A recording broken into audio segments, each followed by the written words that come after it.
Assalamualaikum warahmatullahi wabarakatuh. Selamat pagi, salam sejahtera untuk kita semua. Bapak Ibu apa kabar nih di rumah nih? Sehat? Alhamdulillah. Apa bagaimana? Semoga sehat semuanya. Nih gak kedengeran suaranya. Bisa di unmute dulu deh yang mau jawab.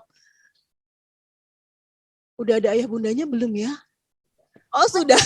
Ini kelihatannya anak-anaknya semua di sini. Oke. Alhamdulillah sehat. Alhamdulillah sehat, tapi bukan Alhamdulillah sehat. jawab anak-anak. Oke, dijawab sama anak-anak hari ini. Baik, luar biasa nih semuanya. Baik, saya unmute lagi sayang. Kalau monyet ya? Oke. Dan saya ucapkan terima kasih untuk para peserta yang sudah hadir pada kesempatan webinar hari ini. Dengan antusias sekali pada kesempatan webinar hari ini, saya Santi yang akan memandu webinar parenting sampai selesai. Namun sebelum acara kita mulai nih, saya mau tanya dulu nih sama ayah bunda, nanti boleh dari antara ayah bunda bisa di unmute. Apa sih motivasi dari ayah bunda untuk mengikuti parenting hari ini? Bunda Diandra, boleh nih di unmute. Dari kelas Ibtu Sabtu 1 Fadlan, Bunda, apa nih motivasi dari Bunda ikut parenting hari ini, Bunda? Terima kasih Bu Guru. Motivasinya supaya lebih mengetahui ya bagaimana sih bersama-sama ya saya dan anak bisa bersinergi untuk belajar di rumah dengan baik tanpa ada emosi, tanpa ada tekanan seperti itu, Bu Guru. Oh, Masya Allah sekali nih. Semoga nanti ilmu dari Bu Aisyah Dahlan bisa bermanfaat buat Bunda ya saya. Semoga nih semuanya bisa bermanfaat nih ya. Oke, langsung saja. Kita punya banyak info nih, tadi sudah dari Bu Tini sebutkan nih, karena informasi mengenai COVID-19, orang tua mempunyai peranan yang sangat penting menghadapi pertumbuhan, perkembangan anak, dan juga mendampingi proses belajar anak di rumah karena sebagian dari dampak COVID-19. Bagi sebagian keluarga, membuat anak-anak tetap sibuk dan bermain di rumah adalah tantangan, memerlukan energi, karena juga ini dipengaruhi oleh dampak ekonomi yang dirasakan oleh orang tua dan juga merasakan kehilangan orang terkasih karena pandemi ini. Dalam laporan Wahana Visi Indonesia tahun 2020 juga, anak mengalami dampak psikososial juga emosional selama belajar di rumah. Nah, pada hari ini, semua itu akan dijawab nih, bagaimana sih menjadi orang tua tangguh di masa pandemi seperti ini. Akan dibahas tuntas oleh narasumber yang super hebat, Dr. Aisyah Dahlan. Sebelum kita mulai, saya akan membacakan CV dari beliau. Bisa ditampilkan Pak CV-nya? Oke. Dr. Aisyah Dahlan CHT CMNLP. Beliau itu Masya Allah SMP dan SMA-nya juga di Al-Azhar, Jakarta. Sarjana kedokteran di Fakultas Kedokteran Universitas Hasanuddin Makassar dan profesi dokter di Fakultas Kedokteran UGM. Drug Abuse Counselor Training di Rumah Pengasih Kuala Lumpur, Malaysia. Certified Hypnotherapist pada Scientific EEG dan Clinical Hypnotherapy di Adiwe Gunawan Institute Mind of Technology Surabaya. Certified Hypnotist dari The Indonesian Board of Hypnotherapy. Certified Hypnotherapist CHT dari Indonesian Board of Hypnotherapy. Dan Certified Master Practitioner Neo-Neuro-Linguistic Programming dari NNLP Society Indonesia. Riwayat pekerjaannya beliau, Masya Allah sekali, dari 1998 sampai sekarang itu ada Ketua Yayasan Sahabat Rekan Sebaya. Terus juga Family Counselor di beberapa LSM Penanggulangan Narkoba. Ketua Asosiasi Rehabilitasi Narkoba Indonesia. Penasehat Unit Narkoba Rumah Sakit Bayangkara Lemdikpol Jakarta. Penghargaannya juga banyak sekali dari beliau. Yang terakhir ini ada 2 yang saya akan bacakan. Yang terakhir tahun 2018. Beliau akan mendapatkan penghargaan sebagai perempuan inspiratif di Indonesia dari Organisasi Aksi Solidaritas Era Kabinet Kerja. dan tahun 2020 penghargaan sebagai Parenting dan Health Daiyah dari Media Muslim Choice Award. Masya Allah sekali nih, wow. Baik, di sini narasumber kita sudah hadir. Nanti ada sesi yang pertama yaitu Dr. Aisyah akan memaparkan materinya dan akan ada tanya jawab dengan para peserta. Assalamualaikum Dr. Aisyah. Waalaikumsalam warahmatullahi wabarakatuh. Ibu Alhamdulillah. Santi N. Hardiani. Enggak Bu, ya Allah kami punya kesempatan yang luar biasa nih bisa ketemu dengan Dr. Aisyah walaupun lewat Masya Zoom, Bu. Allah. Alhamdulillah. Hai anak-anak. Assalamualaikum. Masya Allah. Enggak, Bu Aisyah bisa langsung aja kita langsung ke materi. Iya, Hari ini kita baik. tentang menjadi orang tua tangguh di masa pandemi ini kayaknya berat banget. Nggak apa-apa. Ini karena ada anak-anak juga, jadinya orang tua dan anak yang tangguh. Udah, jadi barengan kita ya. Oh, enggak, silakan Ibu. Alhamdulillah. Baik, bismillahirrahmanirrahim. Assalamualaikum warahmatullahi wabarakatuh. Alhamdulillahirabbil alamin. Wassalatu wassalamu ala asyrafil anbiya'i wa mursalin wa ala alihi wa sahbihi ajmain. Amma ba'du. Ayah bunda dan anak-anak dari SD Islam Al-Azhar 31 Yogyakarta. Ya, alhamdulillah. Ini Bu Aisyah juga lulusan Al-Azhar, tapi Al-Azharnya yang di Jakarta. Waktu itu baru satu Al-Azhar, belum ada di Jogja. Ya, seandainya ada di Jogja, pilih Jogja. Ya, baik yang saya hormati Ibu Suhartini MPD sebagai Wakabid Akademik dari Yayasan Asra, Masya Allah, matur suwun Ibu. Kemudian Bapak Danar Kusuma MPD selaku Kepala Sekolah SD Islam Al-Azhar 31. Terima kasih Ibu. Oke, Pak Danar, salam kenal. Kemudian Ibu Faza Rahma Irmawati, SP ya, Sarjana Psikolog, Masya Allah, selaku Ketua Jami'iyah. Dan terima kasih Ibu Santi N. Hardiani juga mendampingi kami, Bapak Farad Abdurrahman selaku MC, dan tadi korinya Ibu Yulika ya, Sobarohmi Ishar, dan juga Ketua Panitia Ibu Intan Samudra tadi sudah mengumumkan lombanya ya. Selamat untuk semua Ananda yang mengikuti perlombaan ya nak, dan bersyukur untuk Ananda yang memenangkan lomba ya. Iya, alhamdulillah. Hari ini salam kenal dengan Bu Aisyah ya. Bu Aisyah ini alumni Al-Azhar. Jadi insya Allah senang kalau lihat anak-anak Al-Azhar ingat masa lalu, ya, nostalgia. Dan hari ini ya tadinya modulnya kan menjadi orang tua tangguh di masa pandemi, tapi saya lihat anak-anak juga ada ya. Sekalian aja deh menjadi anak tangguh juga di masa pandemi ya. Boleh ya? Terima kasih anak-anak yang masih juga mengikuti. Oke, baik. Nah, Bu Aisyah nanti cerita tentang ketangguhan ini dari sisi otak manusia, ya.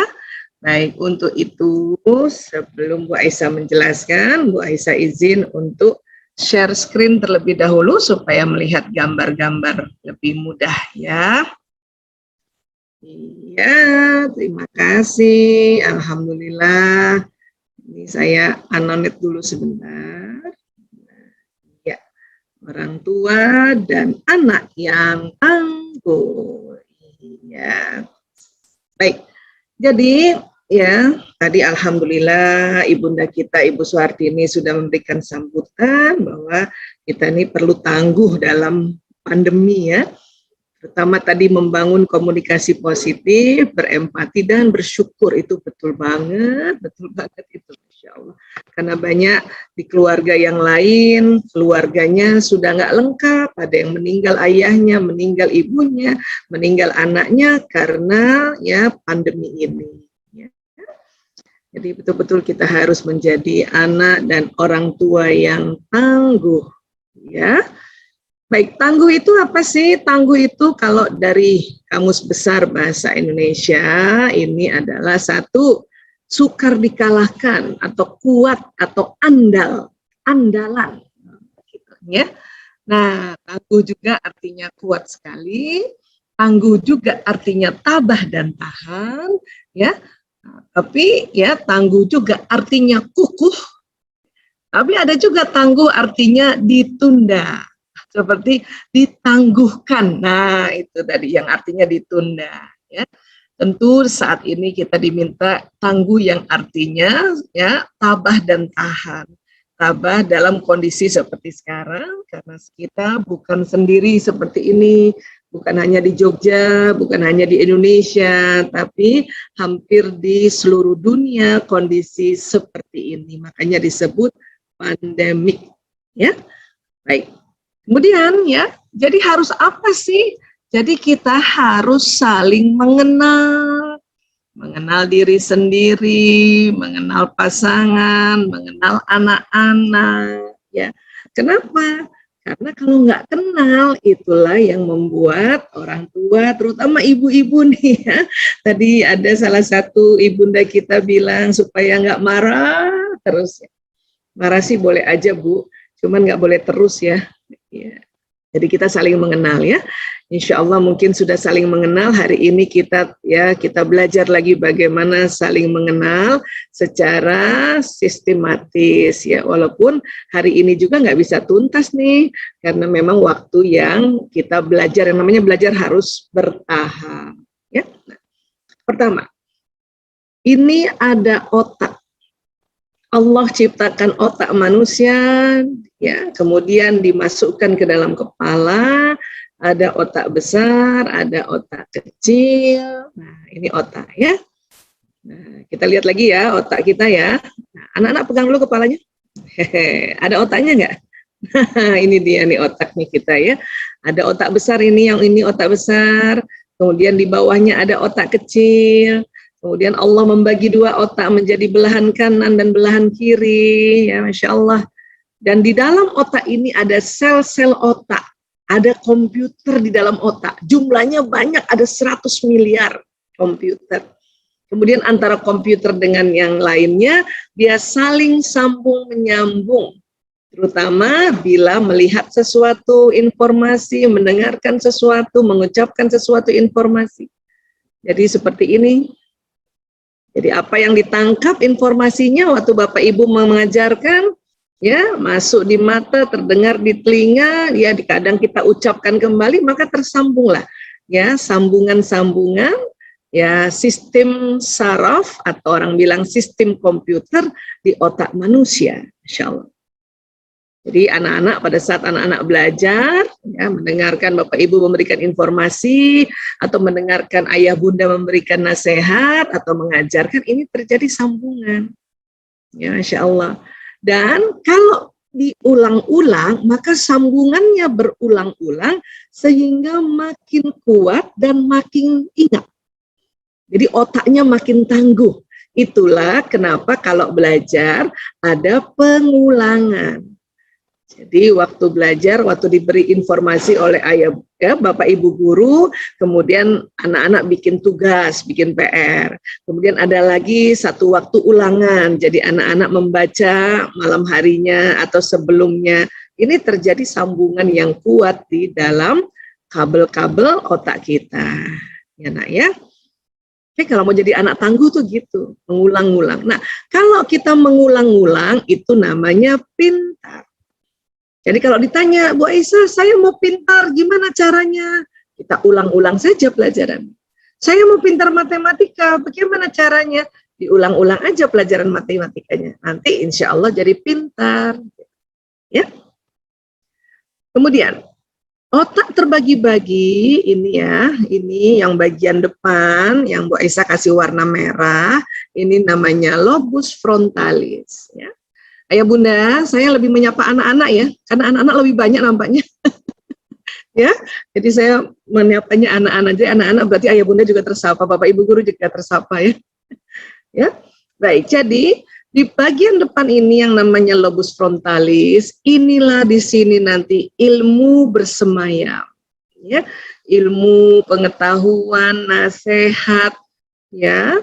kemudian prinsip-prinsip yang diajarkan baik oleh ayah bunda kita di rumah, bapak ibu di sekolah, atau oma, opa, yang kakung, yang uti, ya bude, bule, dan sebagainya, Pak Dea, itu nanti masuknya di sini, di otak yang depan, terutama yang di belakang dahi di sini. Ya. Lewat mana Bu Aisyah? Tentu lewat mata waktu melihat, lewat telinga, kemudian waktu diucapkan lagi. Ya, kita kalau belajar kan mengucapkan kan. Nah ini nanti dibawa oleh sistem saraf masuk ke dalam otak manusia. Ya. Begitu juga ayah bunda. Kalau ayah bunda menasehati anak-anak, ya waktu anak mendengarkan, melihat juga masuk di sini. Kita nanti apa yang terjadi? Nah ini dia terjadi sambungan otak di sini. Untuk itu, ayah bunda bekerja sama dengan bapak ibu guru dan orang tua lainnya, ya, untuk memberikan informasi, membimbing, ya, memberikan contoh, itulah yang disebut mendidik, agar sambungan neuron di otak yang merah ini, ya, banyak sambungannya. Kalau orang jarang belajar, jarang dinasihati, jarang diberikan informasi, maka sambungan di sini ini sangat kurang. Dan sangat rugi kalau kurang, nggak punya ilmu nanti. Ya. Dan pengalaman pun akan masuk di sini, dia agak mundur pengalaman di sini. Karena pengalaman ini akan ada kaitannya sama otak emosi. Nah ini yang agak elips di belakang ini namanya otak emosi. Sehingga pengalaman yang diterima oleh siapapun, oleh anak-anak, oleh kita, itu ya mempengaruhi memori atau ingatan di otak. Pengalaman yang bahagia, pengalaman yang menyenangkan, insya Allah membuat otak kita ya lebih senang menerimanya. Untuk itu makanya ya kita ini berusaha agar apa? Agar anak-anak ya senang waktu belajar. Bapak Ibu guru berusaha untuk menyampaikan dengan senang hati. Ayah bunda juga berusaha ya untuk senantiasa mendampinginya dengan senang hati. Namun anak-anak karena pandemi ini bikin stres, jadi maafkan ya bila ayah bunda sesekali agak tegang otaknya, ya suara agak tinggi gitu ya. Dan ayah bunda juga maafkan sesekali anak-anak juga capek, anak-anak bosan. Karena kita harus sadar di pandemi ini harus saling mengerti. Itu yang tadi Bu Suhartini bilang, harus berempati ya. Sehingga kita sama-sama ngerti. Bapak Ibu guru juga tahu kalau nanti di dalam pandemi ini ya bahwa anak-anak tidak seperti kalau diajarkan waktu di sekolah. Jadi ada yang minum, ada yang kepalanya nyender gitu ya. Iya, inilah keunikan pandemi. Kemudian dari otak ke badan ada namanya nervous system. Ada kabel-kabel saraf yang jalan di tulang belakang. Ini ada kabel-kabel ya nak, tulang belakang ini ya. Istilahnya sumsum tulang. Ini kabel-kabel saraf panjang. Ya, nanti dari tulang belakang jalan ke seluruh tubuh, kabel-kabel ke wajah, ke leher, ke badan dan sebagainya. Ya, nah seperti ini. Dan kabel saraf ini kerjanya kayak kabel listrik. Ya, dia bawa listrik karena tadi kan di otak ada listriknya kan. Di otak ada sambungan-sambungan saraf, sambungan-sambungan kabel listrik komputer kita di otak, maka juga ada kabel-kabel yang ke seluruh tubuh. Ya. Dia membawa apa Bu Aisyah? Membawa pesan. Membawa pesan yang dari mana? Yang dari isi otak kita. Itulah makanya kita perlu isi otak kita dengan belajar hal-hal yang ya diajarkan oleh agama kita, ad-dinul Islam. Ya. Nah itu kalau di Al-Azhar kan kita banyak belajar ya, terutama memperdalam kita punya pegangan hidup yaitu Islam. Ya, belajar tauhid, ya kan ya nak? Belajar ya ibadah. Belajar fikih, hukum-hukum, ya, terus belajar tarikh, ya, sejarah, risalah, ya. Nah, jadi ini yang masuk di dalam. Ya. Setiap pagi kita bersumpah juga ya, berikrar, ya. Raditu billahi robba. Betul begitu? Coba kalau betul anggukan kepala. Ya, kalau di Al-Azhar tuh biasanya ya kita harus berikrar kan. Wabil Islami dina. Mungkin kalau Al-Azhar sekarang ditambah bahasa Inggrisnya ya. Wabi Muhammadin nabiyya wa rasulah. Wabil Qur'ani imama wa hukma. Atau wabil Qur'ani imama wa hakama. Itu waktu kita lafazkan, itu jalan juga ke sistem saraf, terekam di otak. Dan jalan di badan. Ya, sehingga kita nanti insya Allah menjadi anak yang soleh-soleha. Ya, inilah yang disebut bahwa apa yang didengar, dilihat, dirasakan, diucapkan, atau dipeluk ya, dipeluk ini akan jalan. Memang dalam pendidikan tentu anak butuh panutan dari orang tua. Kalau kita bilang orang tua ini ayah, bunda, bapak, ibu, guru, kakek, nenek. Ya. Kenapa? Karena mata anak melihat, mendengarkan apa yang diucapkan orang tua. Kadang anak mengucapkan ulang lagi, maka dia jalan. Terekam di otak, jalan lagi di badan, membuat perilaku anak ini seperti apa yang didengar, dilihat, dirasakan, diucapkan atau dipeluknya. Ya, inilah butuh panutan nih. Okay. Kemudian antara anak laki-laki dan perempuan itu ada perbedaan ya, proses pembentukan sarafnya. Ya. Karena dalam Al-Quran dikatakan ya walaisa zakaru kal unsa, dan laki-laki tidak sama dengan perempuan. Ini surat Ali Imran ayat 36. Ya, ini yang harus orang tua sadari, bapak ibu guru sadari. Dan nanti pun hari ini anak-anak juga belajar, oh iya ya, kita emang beda. Makanya cara berpakaiannya juga beda gitu. Ya. Dan beberapa cara ada perbedaan, suara aja beda, potongan rambut beda, ya. Karena Allah ya berfirman di Ali Imran ayat 36 dan diteliti oleh para ilmuwan apa sih perbedaan-perbedaannya. Di antaranya adalah perbedaan sambungan sarafnya, ya. Kita lihat ya, jadi otak kan ada otak kanan dan otak kiri. Ini yang kanan, ini yang kiri. Ini otak dilihat dari atas, ini terbelah dua dia. Penelitian Dr. Roger Wolkert-Sperry, ini seorang neuropsikolog, ya, seorang neurolog dan psikolog. Dia meneliti tugas dan fungsi otak kanan dan kiri. Ini Bu Aisyah kasih lihat gambarnya ya, supaya anak-anak juga mengerti ya. Jadi otak kanan beda dengan otak kiri tugas dan fungsinya. Ini Allah yang atur, yang ciptakan. Ilmuwan hanya menemukan saja. Ya. Kiri ini otak yang disebut otak analisa. Ya. Kanan ini disebut otak rileks. Kalau kiri bicara di kiri. Berhitung matematika di kiri. Ya. Disiplin di kiri, teratur di kiri. Ya. Nah, kanan ini warna-warni diproses di otak kanan, rileks di kanan, bermain di kanan. Ya. Kemudian sintesa atau mengambil hikmah di kanan, intuisi di kanan, kreativitas di kanan, teknologi juga di kanan. Ya. Nah, artinya kita punya otak kiri dan otak kanan, berarti kita bisa serius dan kita juga bisa rileks. Dan ini ya insya Allah kalau semakin besar, otak ini semakin seimbang. Ya. Kalau waktu kecil memangnya ada beda Bu Aisyah? Iya ada bedanya. Apa bedanya? Ya. Nah, kita lihat dulu ya lebih detail ya tugas otak kanan tuh imajinasi, ide, intuisi, khayalan. Jadi kalau anak-anak lagi menghayal, memikirkan permainan, oh itu berarti otak kanannya bekerja ya. Menggambar, lagi rileks, bermain, bergerak, benda, atau mendengarkan musik, atau irama itu kanan, teknologi di kanan, sintesa ini katakanlah istilah populernya mengambil hikmah di kanan.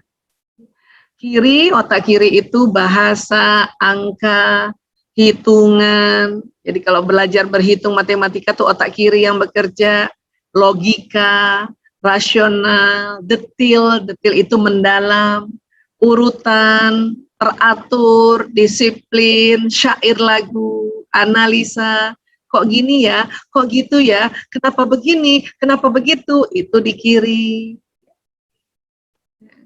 Kalau kita lagi nyanyi nih, nyanyi pakai musik, syairnya di kiri, musiknya di kanan. Makanya lagu-lagu itu sering kita ingat sampai sekarang kan. Mengaji juga begitu, Masya Allah. Mengaji apalagi, mengaji itu ya otak kanan lebih dominan. Baca Quran itu otak kanan lebih dominan. Apalagi kalau Qurannya berwarna. Apalagi waktu baca Qurannya ya ada iramanya. Ya. A'udzubillahi minasyaitonirrajim. Nah, itu ada iramanya, itu kanan. Waktu baca Qurannya warna-warni tulisannya kanan. Ya, teraturnya kiri. Ya, tapi Quran itu dominan kanan. Makanya bisa dihafal. Ya, lafaz Quran itu dihafal persis. Kadang diartikan waktu bahasa Indonesia ada beda-bedanya dikit. Ya, nah. Apa sih perbedaan anak laki-laki dan perempuan, Bu Aisyah? Otak kiri anak perempuan waktu kecil ya berkembang lebih cepat dari otak kiri anak laki-laki. Artinya apa? Artinya anak perempuan akan mampu bicara lebih awal dan lebih baik dibanding dengan anak laki-laki waktu kecil. Jadi jangan heran waktu kecil anak perempuan nih, ingat nggak nih waktu anak-anak nih waktu playgroup ya itu lebih lancar ngomongnya. Ayah bunda juga yang punya anak perempuan akan lebih lancar bicaranya. Ya. Anak laki-laki juga ngomong, cuman lebih lancar anak perempuan. Dan anak perempuan juga mampu membaca lebih awal serta belajar bahasa dengan lebih cepat. Ya. Kemudian bagaimana dengan anak laki-laki? Anak laki-laki otak belahan kanannya yang berkembang lebih cepat daripada otak kanan anak perempuan. Jadi anak laki-laki ini ya, kalau kanan ini kreatif dia memang anak laki-laki ya. Otak kanan anak laki-laki berkembang dan bertumbuh lebih cepat daripada otak kirinya. Nanti kita lihat gambarnya ya. Kalau anak perempuan kedua belahan otak tumbuh dengan kecepatan yang lebih seimbang ya. Nah, makanya kenapa anak laki-laki waktu kecil nih senengnya yang warna-warni, senengnya benda, udah dipasang, dicopot lagi, iya loh. Karena seneng bermain anak laki-laki. Nah, kalau ditegur, nangis.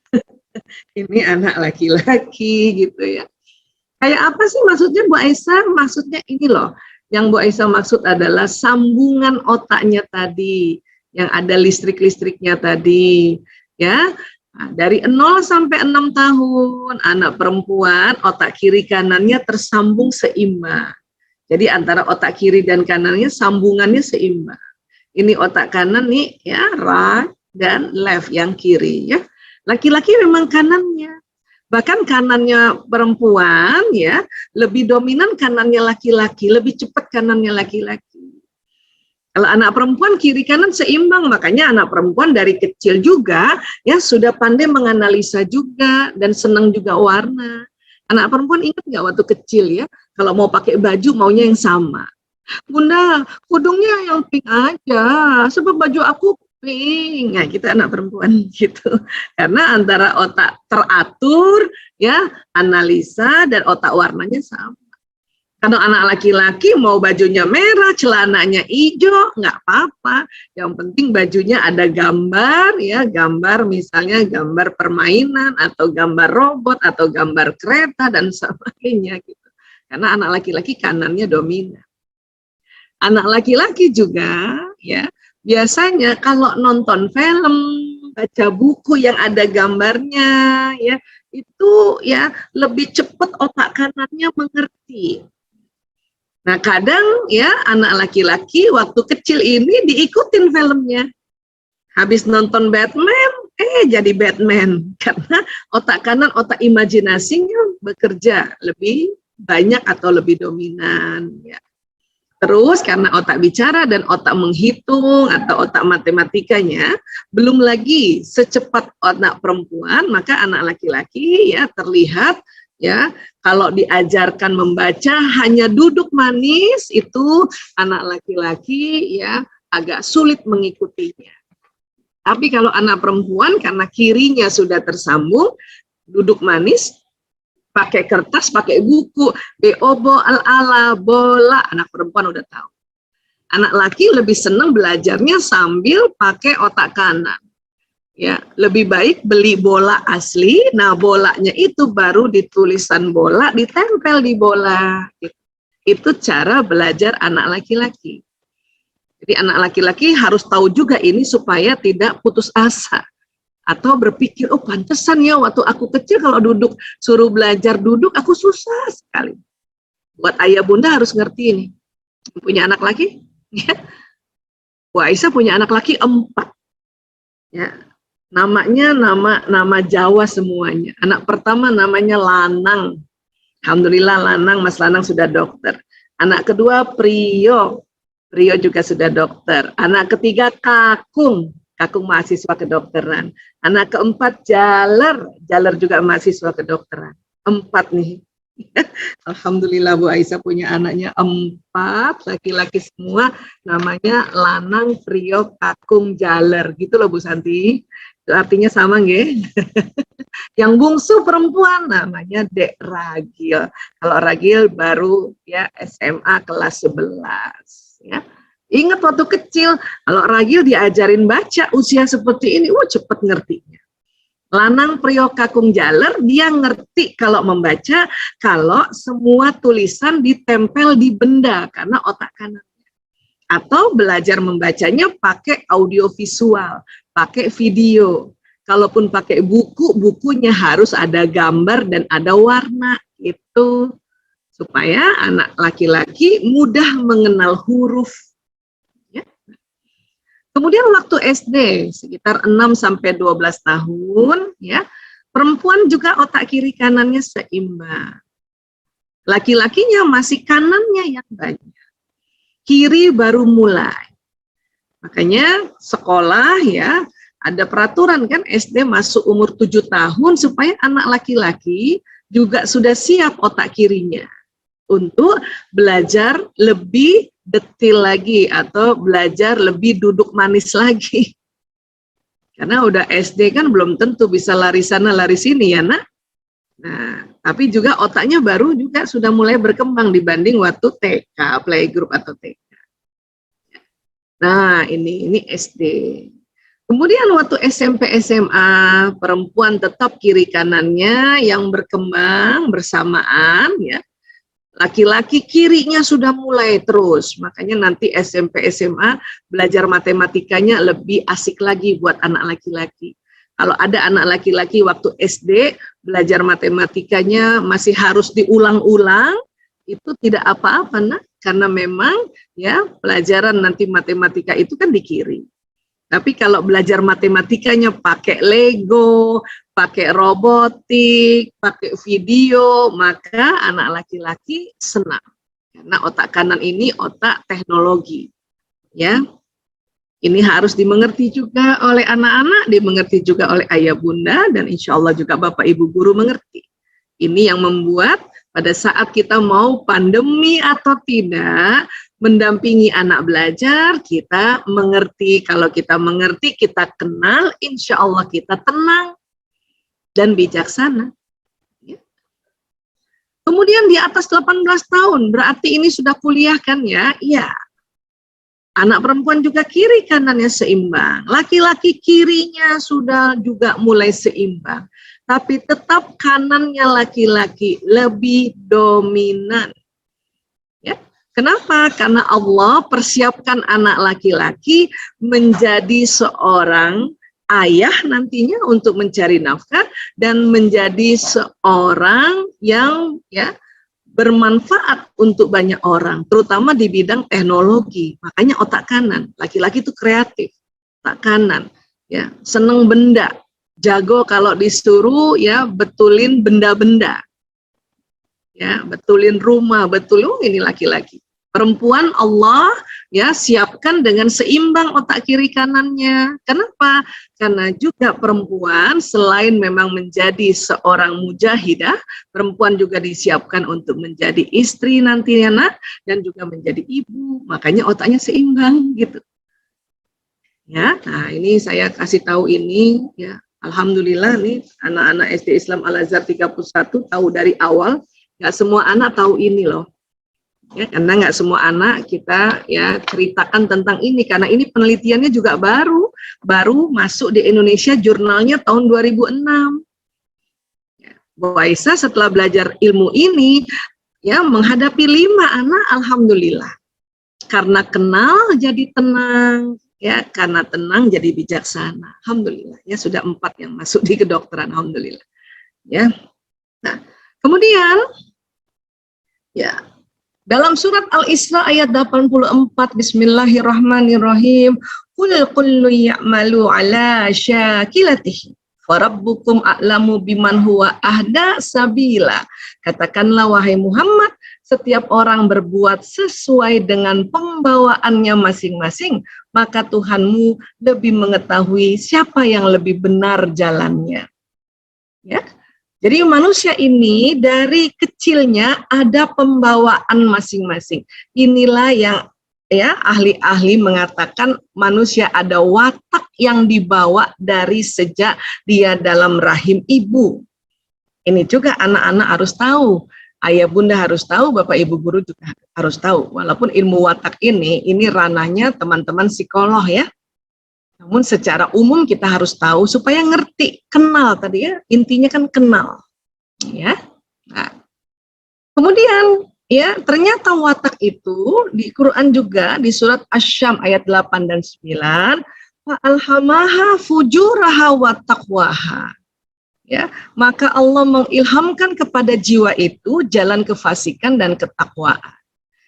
Ahli ilmu neuroscience, jiwa ini dikatakan jiwa ini diletakkan di otak. Ya. Jadi menurut ilmu watak, memang watak itu ada kekuatan dan ada kelemahan. Dan ini harus kita tahu supaya kekuatannya diperkuat, kelemahannya diatasi. Ya. Yang suruh siapa? Allah yang suruh. Ini dia ayat 9. Qad aflaha man zakkaha. Sesungguhnya beruntunglah orang yang mensucikan jiwa itu. Ya, mensucikannya gimana? Mengangkat ketakwaan, mengatasi kefasikan, mengangkat kekuatan, mengatasi kelemahan. Jadi anak-anak dari kecil sudah kenal watak itu beruntung. Ya, ayah bunda juga mengenal ya wataknya anak-anak itu beruntung. Bapak ibu guru juga mengenal watak dirinya, watak anak sendirinya, dan anak-anak muridnya itu beruntung.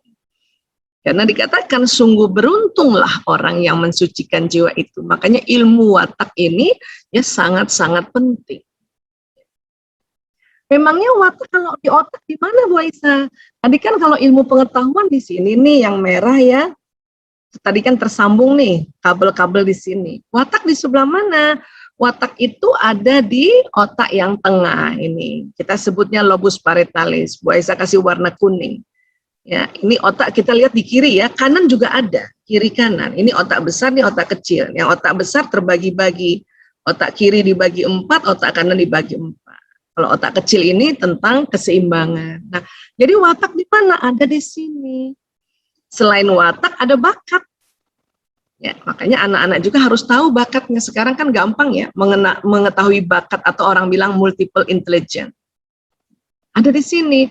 Nanti watak dan bakat yang ada dari kecil itu dibawa dari lahir, ya berinteraksi atau bergabung dengan apa yang diajarkan oleh ayah bunda, diajarkan bapak ibu guru, maka nanti membentuk satu akhlak. Dia jalan di batang otak ini, jalan ke badan, nanti bilang sama tubuh, ya, ayo kamu rapiin tempat tidur, ayo kamu sholat yang tepat waktu, gitu. Ya. Dan watak sudah ada ya dari sananya. Kalau anak-anak nggak belajar, ini lobus frontalisnya kosong, maka nggak ngerti harus bagaimana akhlak yang baik itu. Ya, nah, kalau gitu gimana cara kenal watak Bu Aisyah? Gampang. Sekarang anak-anak, ayah bunda, bapak ibu guru juga dengarkan ya penjelasannya ya. Watak secara besar, garis besar dibagi 3. Introvert, extrovert, dan ambivert. Ambivert ini kombinasi introvert dan extrovert. Ini 3 besar. Introvert, extrovert, ambivert.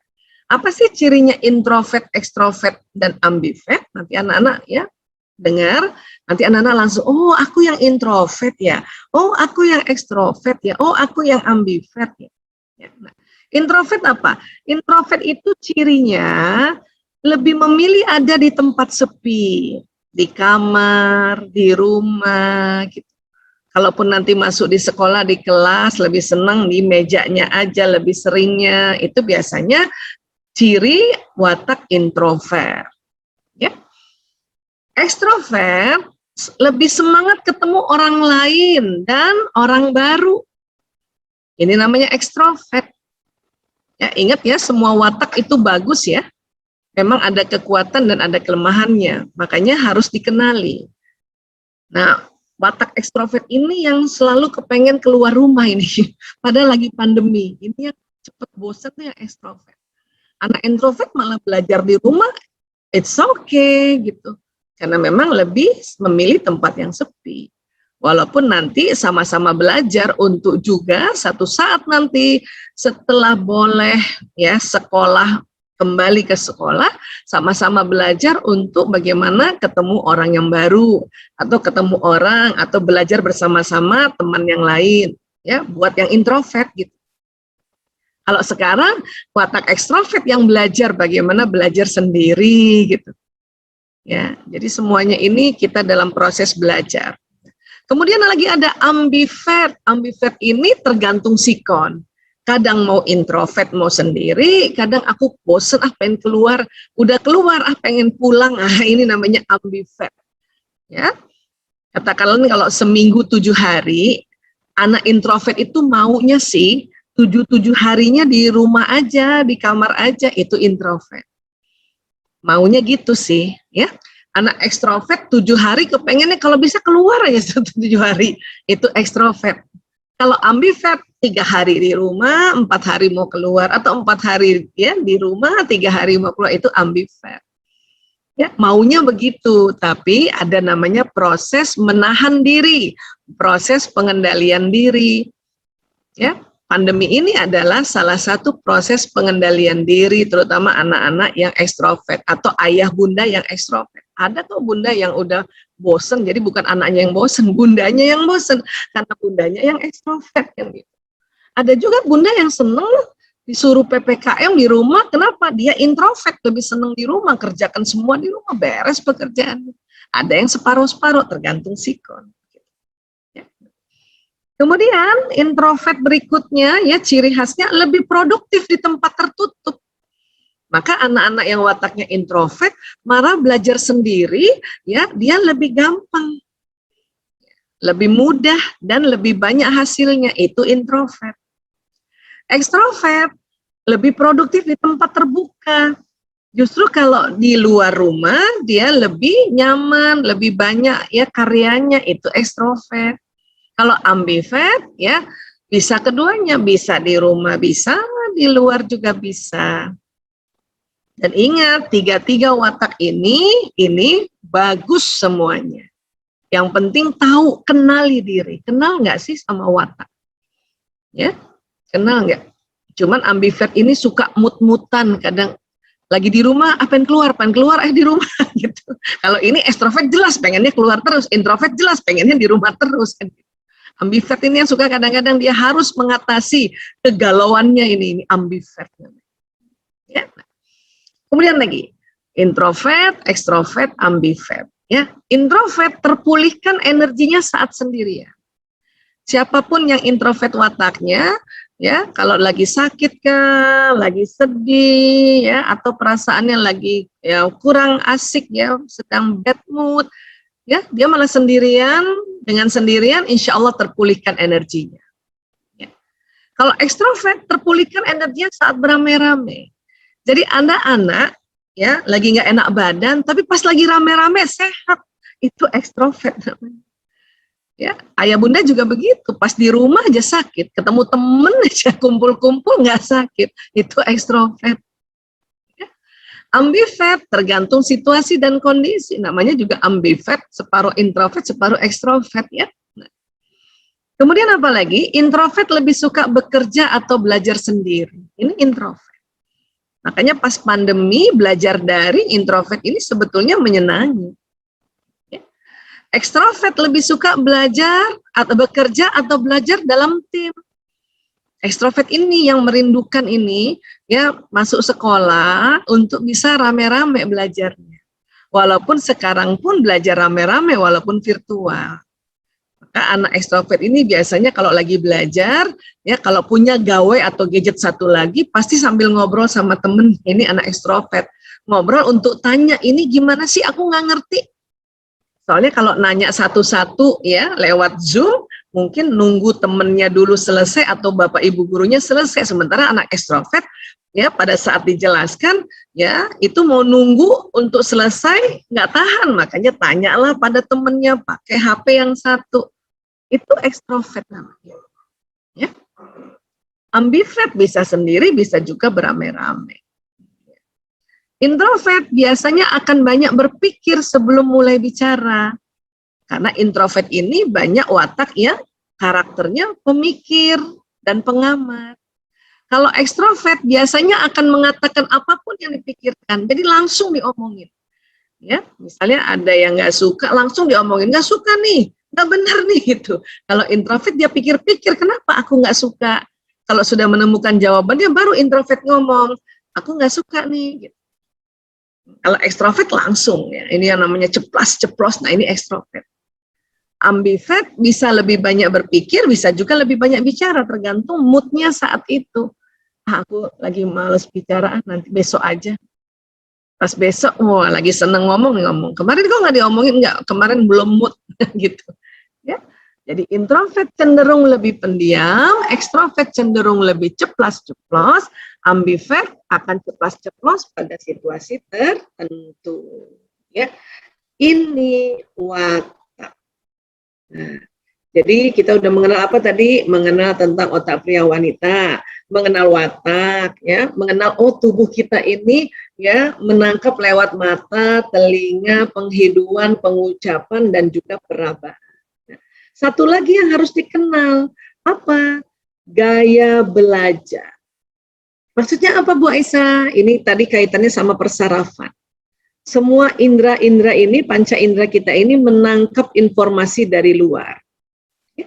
Tapi ada anak yang saraf matanya lebih dominan. Ada anak saraf telinganya lebih dominan. Ya. Ada anak saraf tangannya lebih dominan. Inilah makanya ditemukan ternyata ada gaya belajar. Ya, maknanya adalah sekuat bagian manakah saraf-saraf indera yang bisa menangkap informasi untuk dibawa ke otak. Ya. Jadi, keunikan dari pembelajaran disesuaikan dengan gaya belajar anak. Anak-anak, kalau anak-anak sudah mengerti gaya belajar sejak umur dini, ya, sejak sekarang itu memudahkan, Nak. Ya. Kalau Bu Aisyah dulu, waduh, nggak ngerti gaya belajar. Ya. Bapak Ibu guru juga mungkin yang umurannya lahirnya sama Bu Aisyah 60-an itu belum ada penemuan gaya belajar. Makanya semuanya ya harus lihat ke depan gitu. Ya. Jadi gaya belajar ini ada namanya visual, auditori, kinestetik. Ya. Gaya belajar visual itu matanya kuat sarafnya. Telinga tetap dengar, ya, yang lain juga tetap bisa bicara dan bergerak, tapi mata anak yang visual ini menangkap informasi lebih kuat. Makanya anak-anak akan belajar harus melihat Bapak Ibu guru, harus melihat tulisan. Ini biasanya. Dan tulisannya biasanya diwarna-warnain ini kalau anak-anak yang belajarnya visual. Ya. Nah, ada lagi yang telinganya yang lebih kuat menangkap informasi. Ini yang namanya gaya belajar auditori. Orang-orang atau anak-anak yang gaya belajarnya auditori senang mendengar dulu, nggak melihat. Dia dengar aja. Kadang Bapak Ibu guru menjelaskan dia tidak lihat, tapi telinganya yang diarahkan di sumber suara. Atau waktu kecil, anak yang auditori, ya waktu kecil, ya dia selalu desak ibunya atau ayahnya, Bunda bacain ceritanya, Bunda, nah gitu. Karena dia mau mendengarkan. Setelah mendengarkan barulah dia mau melihat. Kebalikannya visual harus dia baca lihat dulu sendiri baru dia mau mendengarkan itu. Ya, Bu Aisyah termasuk orang yang belajarnya auditori. Makanya dulu belum ada YouTube, belum ada media-media yang lain, sehingga dulu apalagi waktu belajar kedokteran, ya. Jadi kalau dulu dosen-dosen ya mengajarkan tentang kedokteran, Bu Aisyah rekam pakai kaset. Zaman dulu kasetnya banyak banget. Makanya sampai rumah didengarkan dulu, baru buka bukunya, baru buka buku anatomi, fisiologi dan sebagainya. Itu auditori. Kalau gaya belajar visual justru ya dia mau lihat. Memang dia dengar juga, tapi dia baca bukunya langsung deh. Atau kalau dijelaskan dia melihat siapa yang menjelaskan. Ini visual karena matanya lebih kuat. Satu lagi gaya belajar namanya kinestetik. Ini unik sekali. Kenapa kinestetik? Ini yang peka adalah saraf di tangan dan di kaki. Ya, ini yang gaya belajar anak-anak yang sering sambil jalan-jalan atau pindah tempat atau tangannya harus pegang sesuatu sambil digerak-gerakkan. Paling sering pulpen digoyang-goyangin. Nah, pada saat waktu belajar sambil pegang pulpen digoyang-goyang gini, ya tangannya menangkap informasi dan dibawa ke atas. Gitu. Ya. Anak-anak juga harus tahu, karena kadang-kadang kalau anak-anak nggak tahu suka bingung, kok teman-temanku belajarnya dia membaca ya, atau kok gerak terus gitu. Bukan berarti mata tidak menangkap, telinga tidak menangkap, tetap menangkap, tapi saraf yang di tangan, di kaki lebih dominan. Dan anak-anak zaman sekarang, gaya belajar kinestetiknya, ya ini lebih tinggi presentasinya. Karena pengaruh nutrisi. Makanya selalu mau gerak gitu, terutama anak laki-laki. Buat ayah bunda juga kalau anak belajar sambil kadang pindah, baru belum selesai pindah ke sana dia pindah ke sini, atau ya tangannya sambil pegang sesuatu, pegang pulpen kah, pegang bola kah, atau kakinya goyang-goyang, itu gaya belajar kinestetik ya ayah bunda ya. Nah dengan dia seperti itu, informasi yang diberikan oleh bapak ibu guru atau ayah bunda yang ngajarin tertangkap oleh saraf tangan dan kaki. Ciri khasnya juga kalau mau membaca, tulisannya ditunjuk pakai jari, itu gaya belajar kinestetik. Misalnya nih tulisan kenali gaya, itu gaya anak yang kinestetik, jari tangannya itu dia tunjuk tulisan kenali gaya belajar anak. Itu namanya gaya belajar kinestetik. Ya. Jadi kalau sudah tahu enak. Yang visual maka langsung tuh matanya melihat. Yang auditori makanya dia mau mendengarkan dulu. Dan ini semua belajar. Buat ayah bunda juga ngerti kalau anak mendengerin aja. Atau belajarnya sambil denger musik, itu biasanya auditori itu biasanya. Kalau visual sambil dengarkan musik berisik malas gitu. Atau anak yang kalau baca sesuatu itu sambil dilafazkan. Ya. Dilafazkan.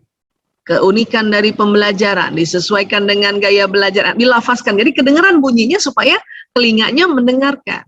Kalau kinestetik gerak-gerak, ya baca Qurannya itu ditunjuk pakai jari. Kalau orang tua nggak ngerti, nanti berantemnya di sini. Kata ibunya jangan tunjuk pakai jari, nanti nggak kelihatan huruf lainnya. Anak nggak bisa, kenapa? Karena jarinya itu sarafnya lebih kuat. Dia mencoba untuk tidak pakai jari, susah masuk di otaknya. Jadi kenalilah, sehingga kita ya tenang. Ya, ini juga belum semua kita mengenali. Bu Aisyah ambil separuh-separuh, dan terima kasih juga yang anak-anak masih sampai sekarang juga mengikuti, karena anak-anak juga perlu mengenali. Semakin dini mengenali, insya Allah semakin ya tahu diri. Oh saya begini, gitu. Ya, baik ya, terima kasih banyak ayah bunda, bapak ibu guru dan anak-anak. Untuk sementara Bu Aisyah ya sampai di sini aja dulu.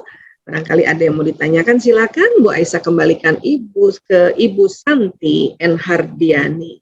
Ya. Baik, terima kasih Bu Dr. Aisyah. Masya Allah pembahasannya banyak sekali nih ya, dari cara kita mengenal diri kita sendiri, bagaimana cara kita mengenal pasangan sebagai orang tua dan mengenal anak-anak, dan anak-anak di sini juga mengenal dirinya sendiri biar lebih paham lagi.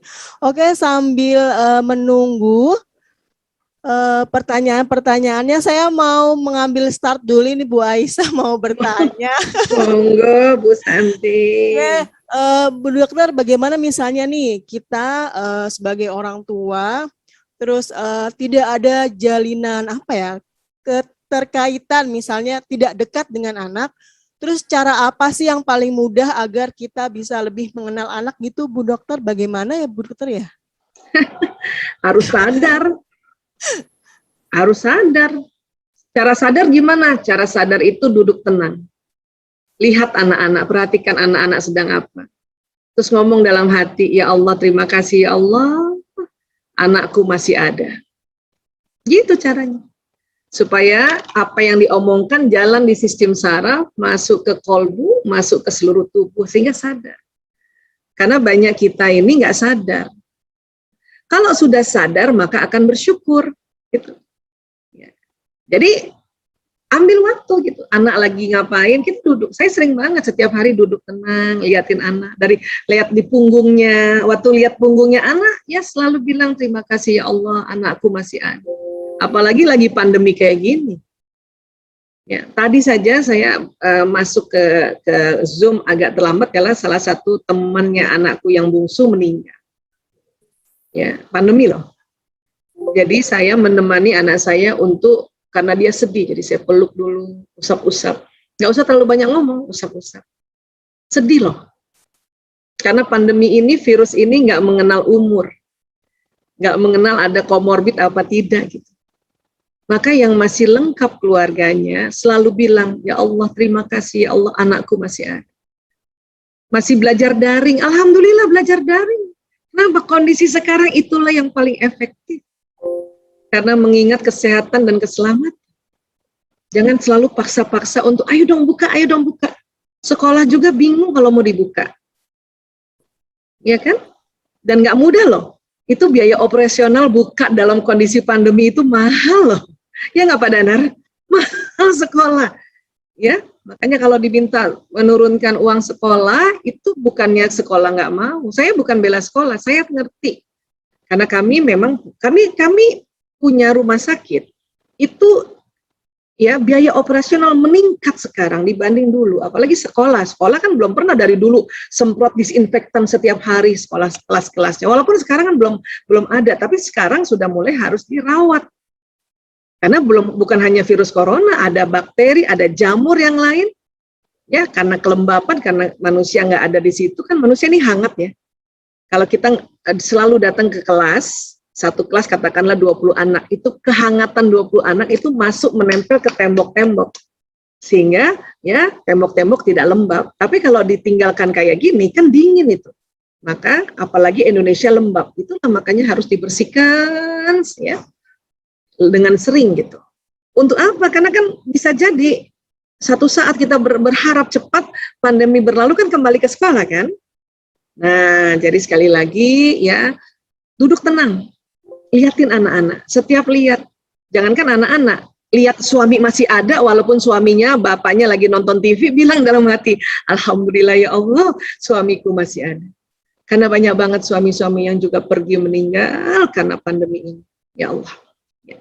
Kurang lebih seperti itu, mudah-mudahan itu yang membuat kita nanti terjalin ikatan jiwa kita ya Bu Santi. Baik, terima kasih Bu Dokter. Nih sudah ada beberapa pertanyaan yang ada di kolom chat. Saya bisa langsung memberikan pertanyaan, Ge? Monggo. Ini dari Bunda Faza. Ya, Assalamualaikum, alhamdulillah. Waalaikumsalam. Berkesempatan untuk bertanya langsung ke Dr. Aisyah Dahlan. Ingin bertanya, bagaimana cara efektif untuk mendampingi anak laki-laki usia 7,5 tahun dalam pembelajaran daring melalui Zoom dengan gaya belajar kinestetik, dan sepertinya kalau dari pengamatan sehari-hari dan penjabaran dari dalam kajian ini, anaknya termasuk ekstrovert. Agar orang tua tetap tangguh mendampingi anak-anak kinestetik dan ekstrovert belajar online, dan juga menjadi referensi pembelajaran bagi guru-guru kelas bawah dalam memberikan pembelajaran menyenangkan ke anak-anak didik. Terima kasih dokter. Begitu Bu Dokter pertanyaannya dari Bunda Faza. Terima kasih Bunda Faza. Ya, sekarang digabungkan aja, dipetakan tadi apa yang kita tahu. Anak laki-laki, 7,5 tahun. Ingat, Otak anak laki-laki bagian mana dulu yang dominan? Bagian kanan. 7 tahun setengah. Ada di SD kan? Yang kanan. Kanan otak rileks, otak ya gembira, otak bermain, otak teknologi, otak bergerak, otak imajinasi, ya kan? Iya, otak intuisi. Ini kanannya luar biasa loh. Kemudian ekstrovert pula, yang selalu ingin bergerak, selalu ingin keluar, ya. Dan kinestetik, saraf tangan sama kakinya dia lebih cepat menangkap. Jadi gabung dulu itu, ya. Nah, supaya tangguh ya karena itu tadi pertama sudah tahu dari sisi sambungan otak, sudah tahu dari watak, sudah tahu dari gaya belajar. Inilah namanya tangguh ini. Kita ngerti, ya, kita bersabar. Bagaimana mendampinginya? Ya, anak sudahlah laki-laki, ekstrovert pula dan kinestetik, maka itu satu tempat untuk belajar itu ya dia pasti pindah-pindah, kadang mau di kamar, kadang mau di ruang makan, ya gitu ya Bunda Faza ya, kadang dia mau di rooftop kalau punya rooftop, kadang mau di pekarangan, kadang sambil main bola. Fahamilah dengan cara begitu dia masuk informasi yang diberikan oleh Bapak Ibu guru. Ya, itu yang namanya tangguh, ngerti, nggak dikit-dikit dimarahin. Kakak jalan-jalan aja terus nih. Kakak pindah-pindah aja nih. Kakak. Anak juga bosen dibilangin kakak. Ya seperti itu ya. Ya, nah guru-guru ini sudah berusaha untuk mengajar dengan cara gembira. Tapi kan anaknya banyak nih. Saya aja tadi, yang tadinya awalnya panitia mengatakan ini untuk orang tua, saya sudah bikin modul khusus untuk orang tua, tapi karena tahu ada anak, segera harus rubah. Dalam waktu 5 menit berubah cepat. Supaya semuanya dapat masuk. Tips anak dengan orang tua itu beda sebetulnya. Tapi cepat rubah agar semuanya ilmu ini bisa masuk. Itu perlu ikhtiar. Guru-guru juga begitu, kita anak cuma satu, guru berapa nih kalau lagi virtual kayak gini, ada yang visual, ada yang auditori, ada yang kinestetik gitu, ada yang mendengarkannya dengan mata begini, guru seneng kan anak lihatnya pakai mata gini, ada yang begini telinga, nggak ngelihat, tapi bukan berarti dia menghiraukan, telinganya ini loh nangkep. Ada yang goyang-goyang sambil main-main. Itu bukan dia tidak memperhatikan, justru karena goyang-goyang itu dia nangkep. Nah, bayangin Bapak Ibu guru kalau juga nggak ada ilmu tentang gaya belajar, ini akan pusing, dimarahin lah yang satu-satu. Misalnya panggil ya, Ali misalnya ya, kan goyang-goyang. Apalagi guru-guru yang misalnya belum banyak menambah ilmu-ilmu tentang kajian-kajian seperti ini kan. Ya, dimarahin lagi misalnya Budi, liatin Bapak Ibu guru dong. Nah, gitu. Nanti guru tuh udah pusing sendiri loh Bunda. Ya, Pak iya, saya ngerti itu. Maka kalau udah tahu kan tenang aja. Insya Allah anak-anak dengar kok semuanya. Cara taunya apa? Ya itu tadi ada namanya tolak ukurnya, indikatornya yang namanya ulangan atau tes. Ya, kalau dia bisa berarti alhamdulillah selama ini didengar. Atau kan patokan-patokan KKM itu ya itu hanya sebuah patokan saja untuk kita anak ini harus diulang lagi supaya nilainya agak lebih paham lagi jadi agak tinggi lagi. Sebetulnya begitu aja. Ingat loh kondisi pandemi ini kondisi unik. Ya, kondisi unik. Tuntutan itu nggak bisa lagi seperti kurikulum sebelum pandemi. Inilah yang insya Allah sekolah dan orang tua atau ayah bunda mengerti sehingga target-target itu nggak bisa lagi kayak target sebelum pandemi. Ya, nah tapi sekali lagi ingat ini lagi pada belajar juga semua. Orang tua belajar, anak belajar, Bapak Ibu guru belajar. Orang belum pernah ikut pandemi, ya kan? Ya nggak Pak Danar? Belum pernah kan kita ikut pandemi, orang 100 tahun yang lalu ya. Masya Allah.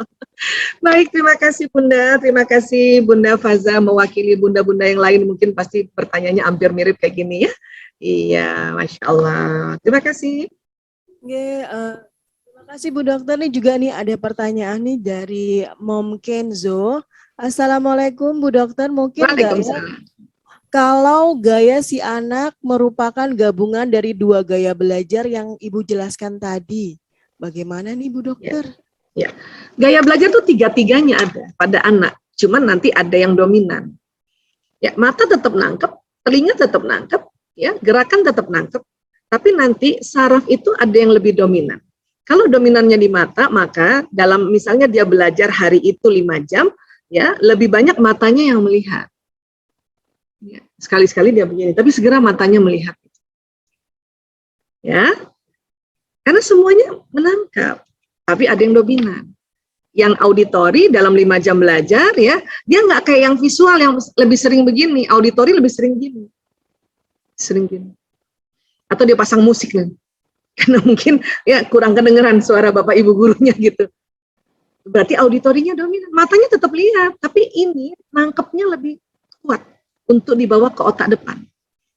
Ya, nah, kinestetik juga gitu, dalam 5 jam dia duduk tenangnya ngelihat juga ada, tapi gerakan lebih banyak. Ya, nah jadi dari 3 itu, gaya 3 itu semuanya ada, tinggal ada yang namanya dominan pertama, kemudian urutan kedua dan urutan ketiga. Harus tahu, karena kalau kita tidak tahu, yang kita anggap belajar itu hanyalah yang melihat ke depan, harus buka buku, baca buku. Kalau seperti itu, akan kasihan pada anak-anak yang gaya belajarnya auditori dan kinestetik. Anak auditori itu, dia nggak baca buku, Bunda. Nggak baca buku terlalu sering. Dia malah telepon temennya yang disuruh baca. Kamu baca deh, soal-soal kamu baca deh. Terus jawab ya, itu juga belajar namanya. Iya, sebab kalau zaman dulu kita yang namanya belajar, ya kudu baca. Itu yang visual.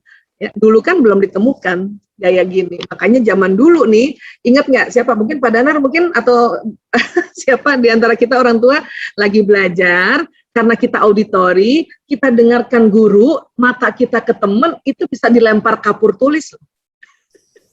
Betul, Bu. Betul Pak Danar? Iya, betul. Guru zaman dulu belum belajar ilmu gini, orang belum ditemukan. Padahal saraf ini sudah ada sejak Nabi Adam alaihissalam. Gitu. Makanya anak sekarang harus tahu. Saya setelah tahu gaya belajar saya, makanya saya mencari cara. Oh kalau gitu guru-guru saya rekam. Zaman dulu ya. Karena kalau pelajaran kedokteran kan udah berat. Setelah rekam, baru waktu saya membaca diktat-diktat kedokteran, itu cepat nyambungnya. Gitu. Tapi telinga saya rekam. Zaman dulu tuh, aduh kebayang banget kaset banyak banget bolak-balik side A, side B. Kadang pas udah lagi nggak punya uang, ya uang dari orang tua belum datang, terpaksa deh, yang lama dihilangin, dihapus. Nah gitu, ya. Nah seperti itulah kurang lebih Ayah Bunda. Terima kasih. Masih ada waktu lagi, Bu Dokter? Monggo, masih ada nih, masih banyak kok. Insya Allah kan masih belum sampai setengah 11 kan? Alhamdulillah, baik. Iya, kan sampai jam 11 kan? Oh enggak, betul udah. Bunda deh.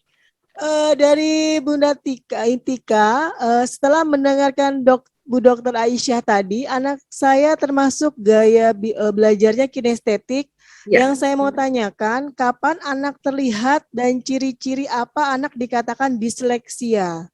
Begitu Bu Dokter? Iya. Disleksia ini memang perlu ya pengamatan ahlinya ya. Biasanya dokter anak biasanya. Atau psikologi yang psikologi anak ya. Nah, jadi kalau untuk anak laki-laki, jangan cepat-cepat kita anggap dia disleksia. Karena memang otak kiri, otak bicaranya kan ya barulah berkembangnya itu tidak secepat anak perempuan. Ya, nah maka pada saat kita punya anak laki-laki, kita stimulasi, coba dulu stimulasi belajar huruf atau membaca dengan bantuan otak kanan. Nah, salah satu bantuan otak kanan dengan benda-benda gitu. Ya. Makanya dulu nih saya ingat ya Bunda ya, anak saya kan 4 laki-laki ya. Ya. Itu meja, saya tulis tulisan meja gitu ya, tulis meja gede-gede pakai warna, tempel di meja. Kursi, tempel di kursi. Bahkan dulu tuh, saya ingat sekali, untuk anak-anak diajarkan tulisan ibu, saya tulis IBU gini, kelihatan nggak sih tulisannya ibu gitu, kasih warna agak besar, saya tempel di dada saya gini. Satu hari aja anak laki udah hafal, oh itu tulisannya ibu kayak gitu. Itu yang disebut mengajarkan anak laki-laki dengan bantuan otak kanannya. Karena otak kanan otak benda, otak gerak, ya kan? Otak warna, oke, otak bermain, gitu. Jadi buat anak laki-laki itu jangan cepat-cepat nanti, ya 4 tahun, bahkan anak saya yang keempat ya, dia baru lancar membaca itu umur 7 tahun setengah. Ya. Dia waktu 5 tahun kalau ngomong itu masih konsonan-konsonan itu masih kebalik-balik gitu. Cuman saya tahu dia anak laki-laki, saya sabar aja. Ya menstimulasi ini nah dan titip juga sama ibu guru, Bu, nanti kasih tambahan belajar membaca tapi pakai otak kanan ya. Zaman dulu tuh untungnya juga ya saya sama guru-guru karena dianggap guru terbang oleh Bapak Ibu guru waktu anak saya kecil-kecil nih Pak Danar ya. Jadi saya bisa titip sama Bapak Ibu guru, Bu, nanti alhamdulillah sampai sekarang saya ingat sekali tuh ada namanya Bu Ruby ya, dia ngerti, dia mau saya kasih arahan dengan ilmu tadi ya tentang ya perkembangan otak laki-laki perempuan.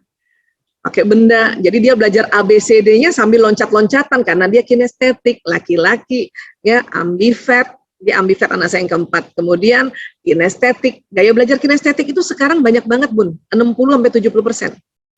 Kenapa begitu? Karena nutrisi, ya nutrisi yang lengkap, ya. Jadi itu dan kita ya sebagai ibu sering khawatir kan, sering cemas kan.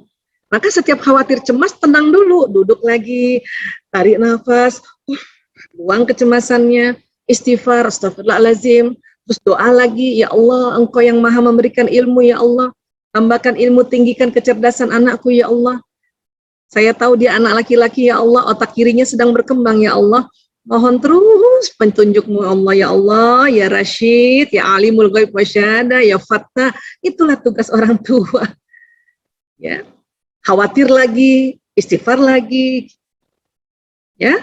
Dan sekarang anak saya yang keempat itu, alhamdulillah, masya Allah, itu memang cerdas banget, pandai banget berbahasa, terutama bahasa Inggris. Anak laki-laki loh. Tapi waktu sebelum 7 tahun, ya, kalau kita misalnya buru-buru ngecap disleksia, nah ini yang nanti terjadi betulan, gitu ya. Adapun kalau misalnya teman-teman orang tua ya udah 5 tahun anak, bolehlah dibawa juga ke tenaga psikolog atau dokter anak untuk sama-sama mendeteksi. Tapi jangan buru-buru menganggap anak-anak laki-laki ini disleksia. Ya, bisa jadi kurang stimulasinya tuh karena ibunya sibuk kali. Nah, kayak gitu. Baik, terima kasih. Kembali lagi. Oke, baik Bu Dokter. Ini juga ada pertanyaan berikutnya dari Bunda Evi Rafa Tiga Rushid ya Bapak ya bacanya. Bagaimana cara menanggulangi anak yang kecanduan game? Waduh nih, bagaimana ya Bu Dokter ya? Kalau anak biasanya kan suka main game, tapi kalau sudah kecanduan bagaimana caranya ya? Nah, ini mau dijawab di sini nih, ada anak-anak. Oh, ya, anaknya tahu mungkin Dokter. Makanya kan beda kan tips parenting anak sama ini. Kalau kecanduan langsung aja bawa ke dokter anak sama psikologi anak, nanti didetoksifikasi, udah gitu aja. kalau udah terlanjur kecanduan, ya, kalau udah terlanjur kecanduan, itu ciri-cirinya ada kecanduan itu harus seperti anak kena narkoba, ketahuan ciri-cirinya A, B, C, D, F, G, itu ada, ya. Nah, namun sekali lagi Bunda, gadget atau gawe ini saat ini adalah kebutuhan. Ya, kebutuhan untuk belajar, kebutuhan untuk mengerjakan tugas, kebutuhan untuk mendapatkan informasi, kebutuhan untuk juga murojaah baca Quran. Karena dengan gadget ini kita bisa langsung ya cari baca Quran dan sudah ada suaranya, diajarkan mahroj.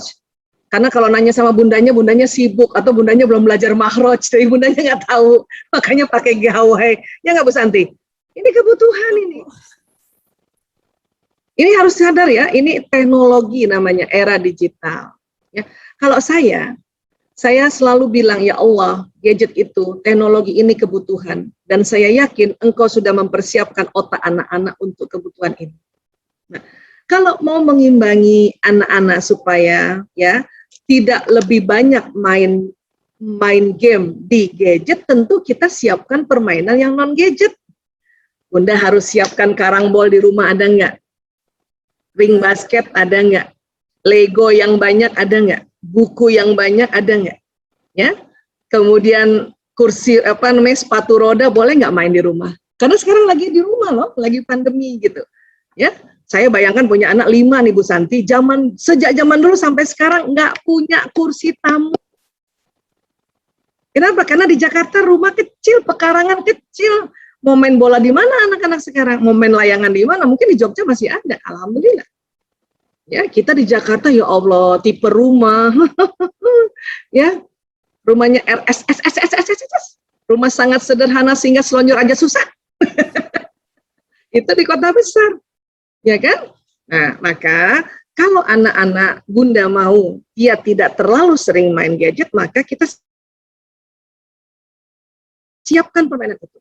Ya, di rumah udah deh. Bahkan saya di rumah ada ring ini, dulu ada ring basket, sekarang ada gawang main bola yang kecil. Karena anak laki-laki saya baru sampai sekarang. Dan anak saya seneng banget kalau saya ikut main, terutama main petak umpet.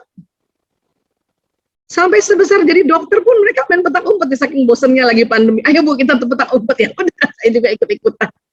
Nah, seperti itu. Ya, seberapa besar Bunda juga menyiapkan waktu untuk temani anak-anak, temani nonton, temani ngobrol-ngobrol, temani main, walaupun main. Zaman dulu saya ingat banget ada congklak di rumah, ada catur, ada semuanya disiapkan. Tapi ingat, karena emang era digital, ya, dia juga pasti akan bermain dengan gadgetnya. Itu saja yang harus kita tahu supaya kita nggak pusing sendiri.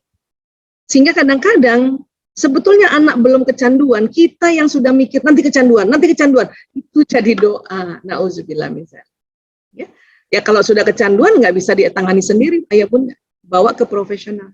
Dan itu juga profesional belum ada rehabilitasi untuk kecanduan game. Di negeri-negeri lain, negara lain sudah ada. Ya, Thailand sudah ada. Ya, Filipina sudah ada. Kalau tempat kami narkoba.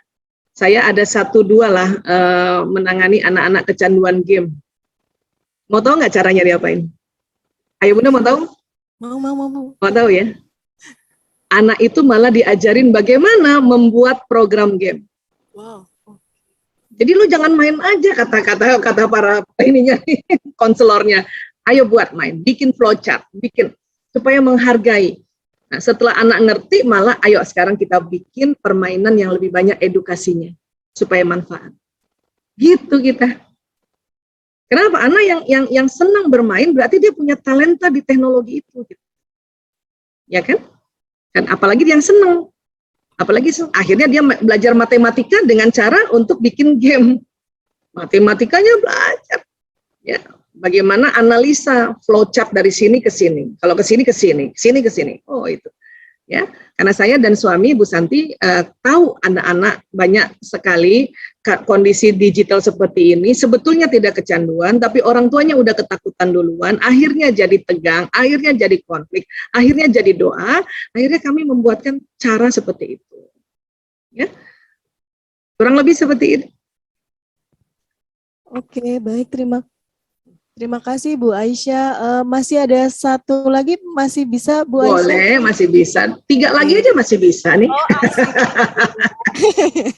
ini dari Bunda Rini Laureka. Assalamualaikum Ibu Dr. Aisyah. Waalaikumsalam warahmatullahi wabarakatuh. Alhamdulillah bisa bertemu dan bertanya mesti via Zoom meeting Ibu. Alhamdulillah. Ibu bagaimana caranya untuk tidak mudah emosi saat mendampingi belajar? Karena anak saya termasuk anak yang kinestetik, matur nuwun. Begitu, Dokter. Baik, ya. Seperti kalau anak kinestetik, semuanya marah-marah. Kalau anak kinestetik kan mungkin kemarin marah karena belum tahu, ya. Insya Allah hari ini sudah tahu, itu insya Allah berkurang marahnya. Tapi Bu Aisyah, saya udah tahu. Nah, memang kita perlu ulang-ulang belajarnya supaya paham. Makanya kenapa ibu-ibu setiap hari ikut taklim, paling enggak sisihkan waktu makin sambil setrika dengerin, sambil masak dengerin gitu ya. Karena memang ilmu parenting ini kita dapati setelah kita punya anak. Makanya baru tahu sekarang. Ya, sehingga belum otomatis paham. Ya, itulah makanya kita perlu ulang-ulang. Sama anak juga perlu ulang-ulang belajar, perlu ulang-ulang juga disampaikan nasihat. Tapi ya Kalau memang sudah sangat-sangat penat, sangat-sangat tegang, maka Rasulullah SAW mengajarkan kita, kalau lagi marah berdiri, kesel berdiri, duduk. Langsung duduk. Cari kursi. Ya, Bunda di mana paling sering? Di dapur, dapur harus ada kursi. Ya, Bunda sering di kamar mandi karena kosek-kosek, kamar mandi harus ada kursi, supaya duduk. Gitu. Nah, habis duduk, karena ini ada perubahan posisi ya. Duduk, tarik nafas panjang. Buang lewat mulut. Bunda, yang hari ini masih agak kesel, coba tarik nafas panjangnya, nanti tulisan keselnya keluar dari mulut ya, Bun. Atau tulisan marahnya keluar dari mulut ya. Atau tulisan capek keluar dari mulut ya. Anak-anak juga gitu ya. Ada yang capek kah, ada yang kesel, ada yang sebel. Ya, keluar dari mulut ya. Ayo, sama-sama Bu Aisyah pantu, yuk. Tarik nafas panjang dari hidung.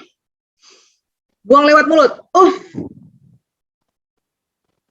Bayangkan ada tulisan capek, kesal gitu ya, dan masuk ke tanah ya. Ayo tarik nafas panjang, buang. Ya, lagi ya, tarik nafas panjang, buang. Agak enakan tuh. Nah, kemudian karena kita umat Islam, diajarkan juga oleh Nabi untuk melafazkan istighfar berkali-kali. Nah, sekarang kita gabung nih. Pada saat kita istighfar, astagfirullahalazim, sambil keluarkan ada tulisan capek, kesel, marah gitu ya, Bun. Anak-anak juga gitu ya. Mungkin tugasnya banyak, belum selesai, jadi panik, bingung. Astagfirullahaladzim. Tulis, itu dari mulut keluar, bingung, capek. Ayo Bun, istighfar. Yuk, astagfirullahaladzim. Keluarin tuh. Astagfirullahaladzim. Astagfirullahaladzim. Berapa kali sih Bu Aisyah? Ya sebanyak-banyaknya sampai Bunda rasanya enak. Itu yang diajarkan oleh Rasulullah pada kita. Ya, keutamaan istighfar itu banyak sekali. Ada satu hadis mengatakan kita disuruh perbanyak istighfar karena apabila ada masalah dengan kita istighfar, Allah memberikan penyelesaian dari masalah itu. Kalau ada dari kesulitan, kita perbanyak istighfar, Nabi bilang Allah akan memberikan jalan keluar dari kesulitan itu. Bahkan dengan memperbanyak istighfar, Allah membuka pintu-pintu rezeki dengan istighfar itu. Baik rezeki kesehatan, rezeki ilmu, ya, rezeki kesabaran, rezeki ketangguhan, rezeki ketabahan, dan bahkan juga rezeki uang. Maka Bunda kalau lagi buka dompet, uangnya tinggal 1 lembar, istighfar nggak? Astagfirullahaladzim. Ya, itu udah benar. Perbanyak lagi istighfar. Terus bilang, ya Allah, datangkan teman-temannya uang selembar ini, ya Allah. Kasihan dia sendiri di dompet, ya Allah. Insya Allah nanti akan datang. Tapi manusia belum siap, uangnya datang turun langsung dari langit. Belum siap kita. Makanya datangnya akan dari orang-orang lain. Ada yang bawain kue, ada yang bawain beras, ada yang bawain buah-buahan. Itu semua rezeki. Ya, jadi sekali lagi Bunda, segera duduk kalau lagi kesel banget, capek banget. Duduk, tarik nafas, istighfar. Terus lihat lagi anak-anak, bilang lagi, ya Allah, terima kasih ya Allah, anakku masih ada. Anak-anak mau belajar aja, masih syukur banget Bun. Ya, kan saya udah ngasih tahu Bu Aisyah. Ya memang perlu diulang-ulang. Itulah namanya bimbingan.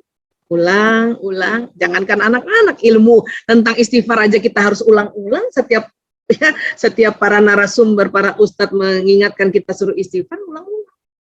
Ya. Oke?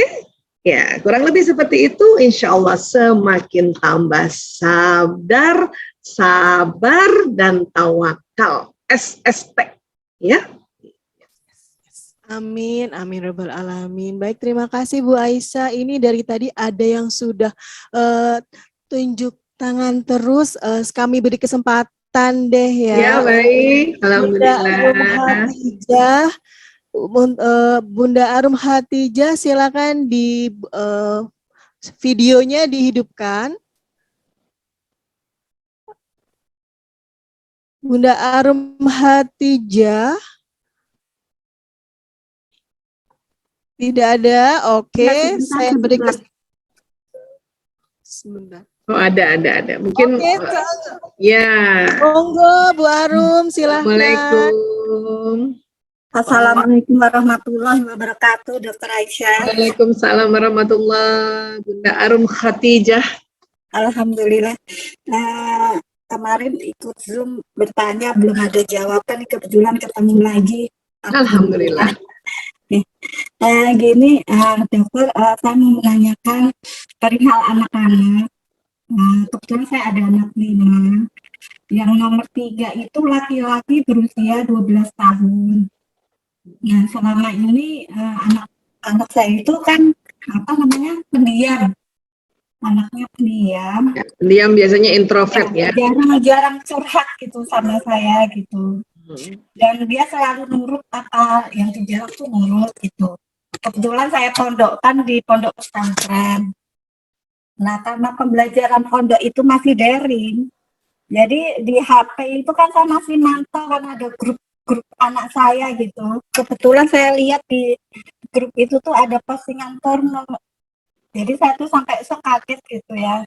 Porno yang diambil dari TikTok yang adegan laki-laki dan perempuan gitu. Saya tuh lihatnya, terus saya tuh bingung bagaimana cara mentarapinya, bagaimana caranya, begitulah kira-kira untuk menghadapi anak yang pendiam, yang jarang berbicara. Sedang saya marahin itu rasanya kurang tega gitu. Sudah sempat diajak bicara belum? Gimana? Sudah sempat diajak bicara belum Ananda ini? Kan ada di pondok, Bunda. Jadi saya bisanya lewat WA saat dia online aja, saat dia daring pegang HP. Nah, ini ketahuan postingannya ini kapan? Kira-kira 4 hari yang lalu. Oh, anak-anak udah di pondok. Katanya masih daring. Yang nomor 3 yang laki-laki di pondok. Ini yang ketahuan postingannya yang anak nomor 3 ini yang di pondok. Iya gitu. Nah, saya sempat marah gitu dan saya nasehatin untuk tidak menjenguk, saya stop makanan jatah bulanannya seperti itu. Cuma sebagai seorang itu saya juga nggak ada rasa tega sampai situ gitu kan. Nah, ini postingannya kan di grup. Gimana? Ini postingannya di grup mereka. Di grup, kebetulan grupnya yang posting siapa? Yang posting anak saya. Oh. Makanya saya kaget, shock gitu. Jadi awalnya kan pakai nomor saya di grup itu karena dia sekolah di pondok harus dapat HP baru, jadi nomornya nomor baru gitu. Jadi yang nomor lama belum dihapus di grup anak-anak khusus anak-anak pondok itu. Di situ saya kaget gitu. Makanya saya mau menasehati itu bagaimana Bunda, karena kebetulan saya kan hidup sendiri, single mother gitu ya. Jadi kan Bu, mau keras susah gitu. Apa perasaan Ibu? Sedihkah? Marahkah? Malukah? Atau semuanya? Perasaan saya ya shock, nggak percaya itu anak saya yang posting. Oke. Itu yang harus diakui. Ya Allah, saya shock ya Allah. Jadi mengaku dulu terhadap apa perasaan Ibu. Ya Allah, saya shock ya Allah. Ya Allah, saya nggak nyangka itu anak saya ya Allah. Bahkan pun kalau ada malu, Ibu harus ngomong, ya Allah, saya malu ya Allah. Ya Allah, saya sedih ya Allah. Ya Allah, saya khawatir ya Allah. Jadi Ibu harus mengaku dulu pada Allah. Karena kita nggak bisa bijaksana kalau kita tidak mengaku dulu. Kenapa gitu? Ya. Kenapa sih gitu ya? Ada apa sih gitu. Jadi mengaku dulu pada Allah. Nah, kemudian bagaimana cara berbicara pada anak ya? Bunda buka surat Ali Imran 159 ya. Bismillahirrahmanirrahim. Fabima rahmatin minallah lintalahum. Maka disebabkan karena rahmat Allah engkau bersikap lembut terhadap mereka. Walaupun tafazzan ghalizal qalb lan faddu min haulika. Sekiranya kamu keras lagi berhati kasar, mereka menjauh darimu. Ini ajaran Allah ya. Ajarannya Allah. Kita disuruh lembut. Kalau keras kasar tambah jauh nanti bahaya. Ya. Nah, kemudian Tapi saya kesel Bu Aisyah. Lanjutan ayat itu, fa'fu anhum wastaghfir lahum. Maka maafkanlah mereka dan mohonkan ampun bagi mereka. Fa'fu anhum wastaghfir lahum. Ya. Barulah wasyawirhum fil amri, dan bermusyawarahlah dengan mereka, baru diajak bicara. Kenapa? Kita harus tahu dulu alasannya. Barangkali salah pencet juga kah? Atau mungkin bercanda kah? Atau karena usia 12 tahun ini sudah mulai balik. Sudah mulai balik, mungkin dia hanya bercanda, ngeprank dan sebagainya. Dan sebagainya. Tanya dong. Tanya. Ya. Nah, karena dia di pondok, ya, maka bekerja samalah dengan para guru-guru di sana, minta bantuan guru BK untuk ya mendampingi atau bermusyawarah pada anak ini. Ya. Faiza azamta fatawakkal Allah. Ya, dan apabila telah kamu tetapkan atau membulatkan tekad, maka bertawakallah pada Allah. Innallaha yuhibbul mutawakkilin. Sesungguhnya Allah menyukai orang-orang bertawakal. Jadi Bun, kalau Bunda sudah musyawarah dengan penuh kelembutan, ya, tawakal sama Allah. Karena apa yang dimusyawarahkan anak ngerti kok. Ditambah lagi nanti guru-guru menasihati. Ya, tapi ingat, ini buat kita semua ya, kalau kita mau musyawarah terhadap anak kah, terhadap pasangan hidup, terhadap siapapun, itu ada langkah-langkahnya. Satu, mohon lemah lembut. Karena tadi, ya, lemah lembut itu rahmat dari Allah, jadi minta, ya Allah, mohon lemah lembut ya Allah. Ya, ingat kalau keras kasar dia menjauh, hati-hati, hati-hati. Langkah berikutnya, ya, maafkanlah mereka. Bunda harus bilang, ya Allah, saya maafkan anakku, ya Allah. Sebut namanya. Fulan bin Fulan, yang lengkap. Ya, walaupun ayahnya sudah tidak ada, tetap binnya harus disebut. Ya. Dan ampuni dia, ya, mohonkan ampun baginya. Ya Allah, ampuni dia, ya Allah. Karena tugas kita orang tua memohonkan ampun bagi. Karena anak-anak masih muda. Ya, anak-anak belum langsung otomatis istighfar, belum bisa. Anak-anak kita yang mohonkan ampun. Ya, mohonkan ampun bagi, ya, baru musyawarah. Ya. Kalau anak sudah minta maaf, artinya sudah. Tidak perlu diulang lagi. Karena ibu-ibu ini sering mengulang untuk hal-hal yang menyakitkan, memalukan. Dia juga malu. Karena kan alasannya kan kita belum tahu. Kalau Bunda sudah tanya kan itu pegangan dulu. Ya. Karena banyak orang tua itu nggak percaya, hati-hati, nanti betul-betul anak nggak bisa dipercaya. Ya Bun, jadi sekali lagi pegang nih, buka lagi nanti surat Ali Imran 159, ini buat kita semua ini. Ya, ini cara bermusyawarah, terutama sama anak. Ya Bun, dan Bunda kan enak, anaknya ada di pesantren, ya bekerja sama aja. Ya. Kenapa? Karena sudah mulai masuk usia balik. Ya, jadi sekali lagi, ya, seperti ini yang bisa kita lakukan. Bunda, maafkan diri Bunda dulu ya. Ya Allah, saya mohon ampun ya Allah. Saya maafkan diriku ya Allah. Saya malu ya Allah. Itu harus ngaku dulu ya Bun. Ya. Nah, insya Allah, karena sudah tawakal, Allah membukakan jalan-jalan. Karena anak-anak sudah beranjak dewasa sekarang. Dan bukan maunya dia kadang-kadang. Memang muncul-muncul. TikTok itu kan sembarangan banget. Muncul sana, muncul sini gitu. Ya. Seperti itu ya Bun. Bisa ditangkap? Insya Allah saya doakan ya Ananda semakin mengerti, semakin dewasa. Ya. Amin, amin, Rabbal Alamin. Terima kasih Bu Dokter. Masih ada satu lagi Bu. Boleh Bu Dokter? Boleh, silakan. Terima kasih. Ini dari Bunda Khairun Nisa Andika Putri. Assalamualaikum Bu Dokter. Waalaikumsalam warahmatullahi wabarakatuh. Pertanyaan saya ada dua Dok. Yang pertama, bagaimana cara kita mengarahkan potensi anak jika tidak terlihat anak ini bakat dan minatnya kemana? Apakah perlu diarahkan sesuai intuisi kita?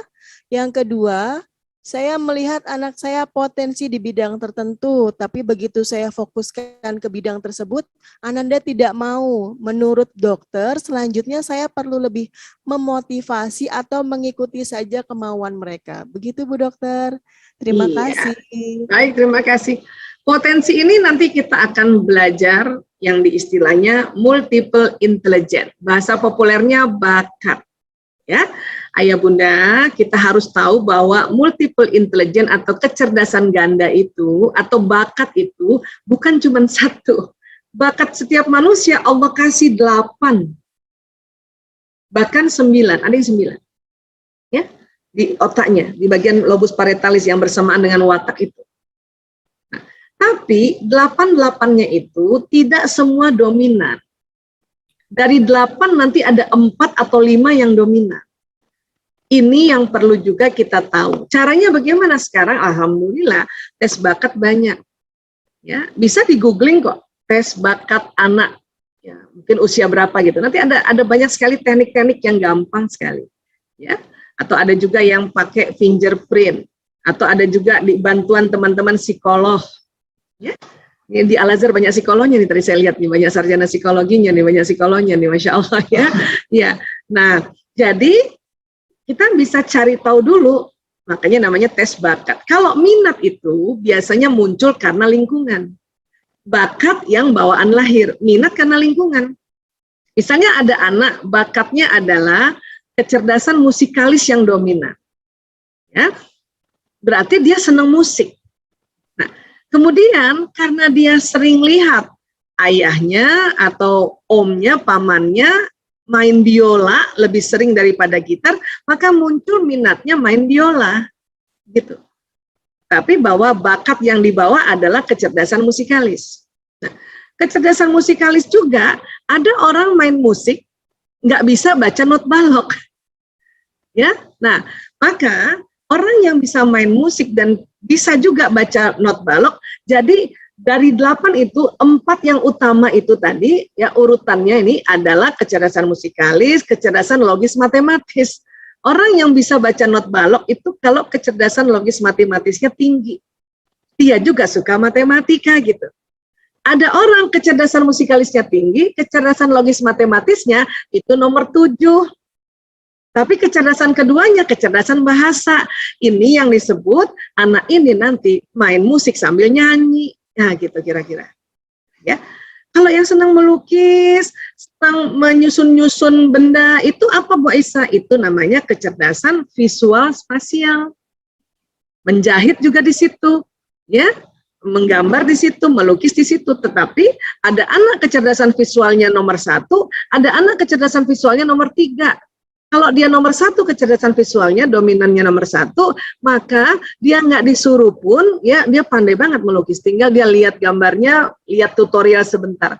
Tapi yang kecerdasan visual spasialnya nomor 3 atau nomor 4, ya dia perlu kursus penggambar gitu. Jadi, ya tes dulu bakatnya atau istilahnya multiple intelligence, pakai cara gampang aja sekarang disiapkan kok. Ya, tes multiple intelligence untuk anak-anak. Muncul tuh, nanti ada.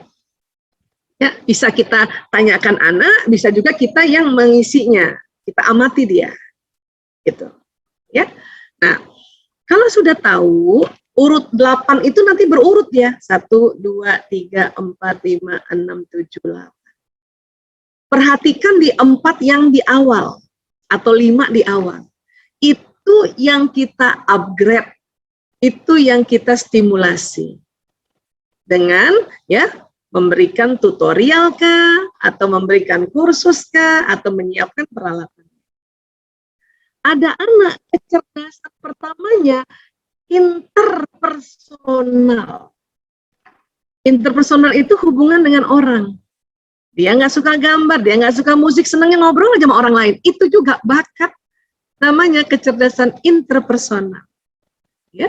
Lihat lagi kecerdasan keduanya, oh pantesan dia senang ngobrol sama orang lain, dia kecerdasannya 1 interpersonal, 2 bahasa. Inilah yang nanti menjadi PR, motivator, kayak gitu. Saya tuh seperti itu, kecerdasan pertama saya bahasa, kedua interpersonal, makanya jadi dokter yang kayak gini gitu. Ya, saya masak itu Bu, ya Allah, kata suami saya, kamu gak usah masak deh, beli aja. Kenapa? Karena kecerdasan naturalis saya yang ada kaitannya dengan tumbuhan, masak-masakan itu urutan nomor 8.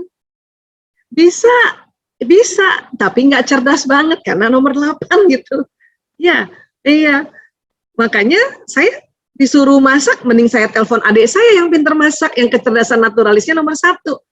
Inilah namanya bermitra. Nanti adik saya telepon saya, kalau kakak ya ajarin dong ya teman pengajian aku, dia minta kakak yang ngajarin, aku yang maju kan gitu. Ya, karena banyak orang yang disebut bakat itu hanya yang dilihat melukis, menulis, bernyanyi, ya main musik. Ada juga namanya kecerdasan logis matematis, anak yang bakat matematika, makanya senang matematika. Itu kalau diajak lomba matematika, sukses dia. Ada anak dari kecil, apalagi sudahlah laki-laki, otak kiri, otak matematikanya belum berkembang, kecerdasan logis matematikanya nomor urutan 8. Itu kalau ada pelajaran matematika, keringet dingin. Nah itu. Ada yang begitu. Ada juga ibu-ibu kecerdasan logis matematika tinggi. Makanya ya senang akuntansi, senang hitung-hitungan, uang belanja teratur rapi, ada catatannya rapi. Itu ibu-ibu yang punya kecerdasan logis matematika tinggi. Ada ibu-ibu juga kecerdasan logis matematika tinggi. Sementara suaminya minta uang belanjanya ditulis. Karena logis matematikanya tidak tinggi, rendah, maka dia tulis di amplop belanjaan saja.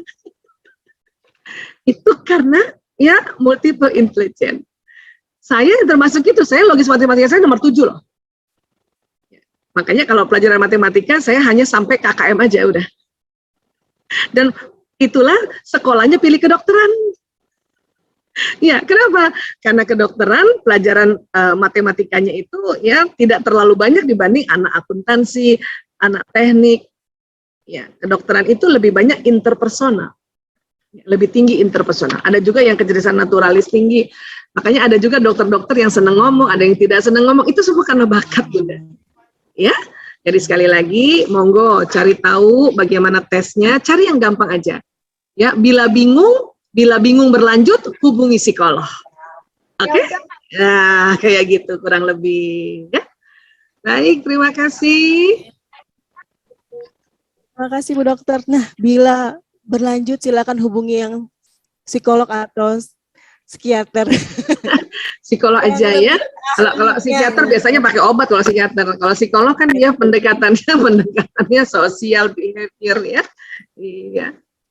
Ya baik, alhamdulillah. Terima kasih buat Bu Dokter. Alhamdulillah sesi tanya jawab sudah berlangsung dengan baik dan luar biasa pertanyaan-pertanyaannya. Apalagi jawaban dari narasumber Dokter Aisyah. Masya Allah sekali. Sebelum kita akhiri, saya persilakan untuk Dokter Aisyah Dahlan untuk memberikan closing statement pada webinar parenting hari ini. Silakan. Ya baik, sebelumnya terima kasih banyak Ayah Bunda, Bapak Ibu Guru, seluruh sivitas akademika dari SD Islam Al-Azhar 31 Yogyakarta. Ya, ketahuilah Ayah Bunda telah memilih sekolah yang tepat untuk anak-anak. Karena saya merasakan bagaimana sekolah di Al-Azhar itu. Akan berbeda pada saat nanti kita kuliah, ya, dengan teman-teman yang mungkin sekolahnya sekolah yang bukan sekolah Islam. Akan berbeda, cara belajar, cara berpikir, cara memandang sebuah ilmu itu berbeda. Ya, maka tetaplah bersabar Ayah Bunda dan Bapak Ibu Guru, ya, dan tawakal terhadap hasilnya. Ya, hidup Al-Azhar. Masya Allah. Ya, saya ini dulu mau kasih Al-Azhar love. Ya, dari Bu Dokter Aisyah buat kita semua nih, Masya Allah. Iya, iya. Minimal gini Bu Santi, minimal lulusannya kayak aku lah minimal. Insya Allah. Ya. Amin. Bu Dokter, sebelum kita selesai, kita mau mengambil gambar dulu nggih bersama-sama. Ya, Insya Allah. Ayah Bunda semuanya, buat anak-anak juga yang masih hadir, bisa videonya diaktifkan. Kita akan mengambil gambar. Saya minta tolong untuk Pak Aziz dan Pak Agus untuk bisa mengambil gambar kita semua. Sudah pada diaktifkan belum ya? Oh, udah ada yang siap-siap nih ya gayanya. Oke, kita mulai. Sudah Pak Aziz? Oke, kita mulai dari yang slide pertama ya. Siap-siap nih hitungan ketiga ya Ayah Bunda, anak-anak semuanya ya. Hitungan ketiga, 1, 2, 3. Oke, yang kedua. Silakan hitungan ketiga sama ya. Siap-siap nih, disiapkan wajah cantik gantengnya nih semuanya nih gayanya nih ya. Hitungan ketiga, 1, 2, 3. Oke, slide ketiga. Siap-siap lagi. Oh, kita ada 17 slide ya. Jadi senyumnya agak ditahan tapi jangan sampai kebablasan. Oke, slide ketiga, hitungan ketiga. 1, 2, 3. Oke, slide keempat. Wah, Masya Allah banyak sekali nih. Alhamdulillah. Slide keempat, hitungan ketiga. 1, 2, 3. Slide kelima. Wah, oke. Slide kelima, hitungan ketiga. 1, 2, 3. Terima kasih. Slide keenam sekarang. Hitungan ketiga. 1, 2, 3. Oke, slide ketujuh sekarang. Siap-siap hitungan ketiga ya Bunda dan anak-anak semua.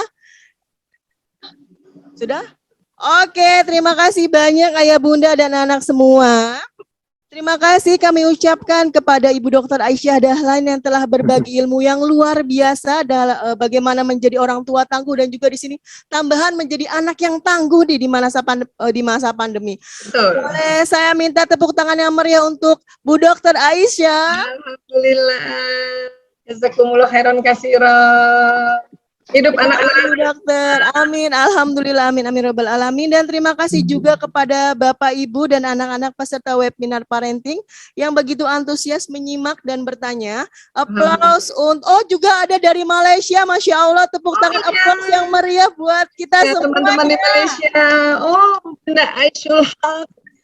Alhamdulillah. Jadi kita mana? Dan Kuala Lumpur kah? yang Alhamdulillah. terakhir untuk para panitia, Bapak Ibu guru dan Bunda-bunda Jamiah SD Al-Azhar 31 yang begitu hebat sehingga acara webinar pada hari ini berjalan begitu keren dan penuh antusias yang positif. Aplaus buat para panitia juga nih. Sebelum saya selesai ini saya ada sebuah pantun dulu deh nih. Sen ke kiri, beloklah ke kiri. Jangan sampai tertabrak lari. Kalau Cakep. merubah diri, harus dari diri sendiri. Yuk, kita mulai merubah diri. Cakep. Aduh, mohon maaf. Saya jika ada salah-salah kata. Saya Santi. Wassalamualaikum warahmatullahi wabarakatuh. Waalaikumsalam. Terima kasih Bu Suhartini. Terima kasih Pak Dana, Bu Santi. Terima kasih semuanya. Terima kasih sahabat Villa dari Malaysia, Ibu Aisyul Haq. Waalaikumsalam. Anak-anak, semangat ya nak ya. Alhamdulillah. Masya Allah. Ayah Bunda juga semangat ya. Masya Allah. Ini sambil lihat wajah-wajahnya nih satu-satu. Biar kenalan, siapa tahu patut jalan-jalan ke Jogja, ketemu di Malioboro, ya Bu Aisyah dipanggil ya nak ya. Bu Aisyah, yang anaknya lanang priok kakung jalan ragil gitu ya. Ini di Jogja kan rata-rata kan. Bu Aisyah kan dulu sekolahnya di Jogja di UGM. Makanya sering ke Malioboro, sering ke Kaliurang, sering apa lagi? Ya, sego pecel. Baik semuanya, saya kembalikan ke MC acara kita, Pak Farad. Saya persilakan untuk Pak Farad kembali lagi mengisi podium yang panas ini. Silakan Pak Farad. Terima kasih. Mohon saya difoto dulu, saya belum foto dari tadi. Sakit. Terima kasih Dr. Aisyah Dahlan. Menemani kami memberikan banyak ilmu untuk kami. Ya Allah. Dan selamat untuk anak-anak semuanya yang sudah mengikuti acara pada kesempatan pagi sampai siang hari ini. Selamat untuk para juara. Dan terima kasih Ayah Bunda, anak-anakku semuanya. Kalian menjadi anak-anak yang tangguh di masa pandemi. Terima kasih kepada semua tamu undangan yang sudah kerso hadir di acara pagi hari ini, parenting dan puncak acara HUT RI yang ke-76. Sampai jumpa di acara tahun selanjutnya dan acara selanjutnya. Salam sehat untuk kita semuanya. Al-Azhar. Al-Azhar. Al-Azhar. Al-Azhar, stop narkoba. Merdeka, merdeka.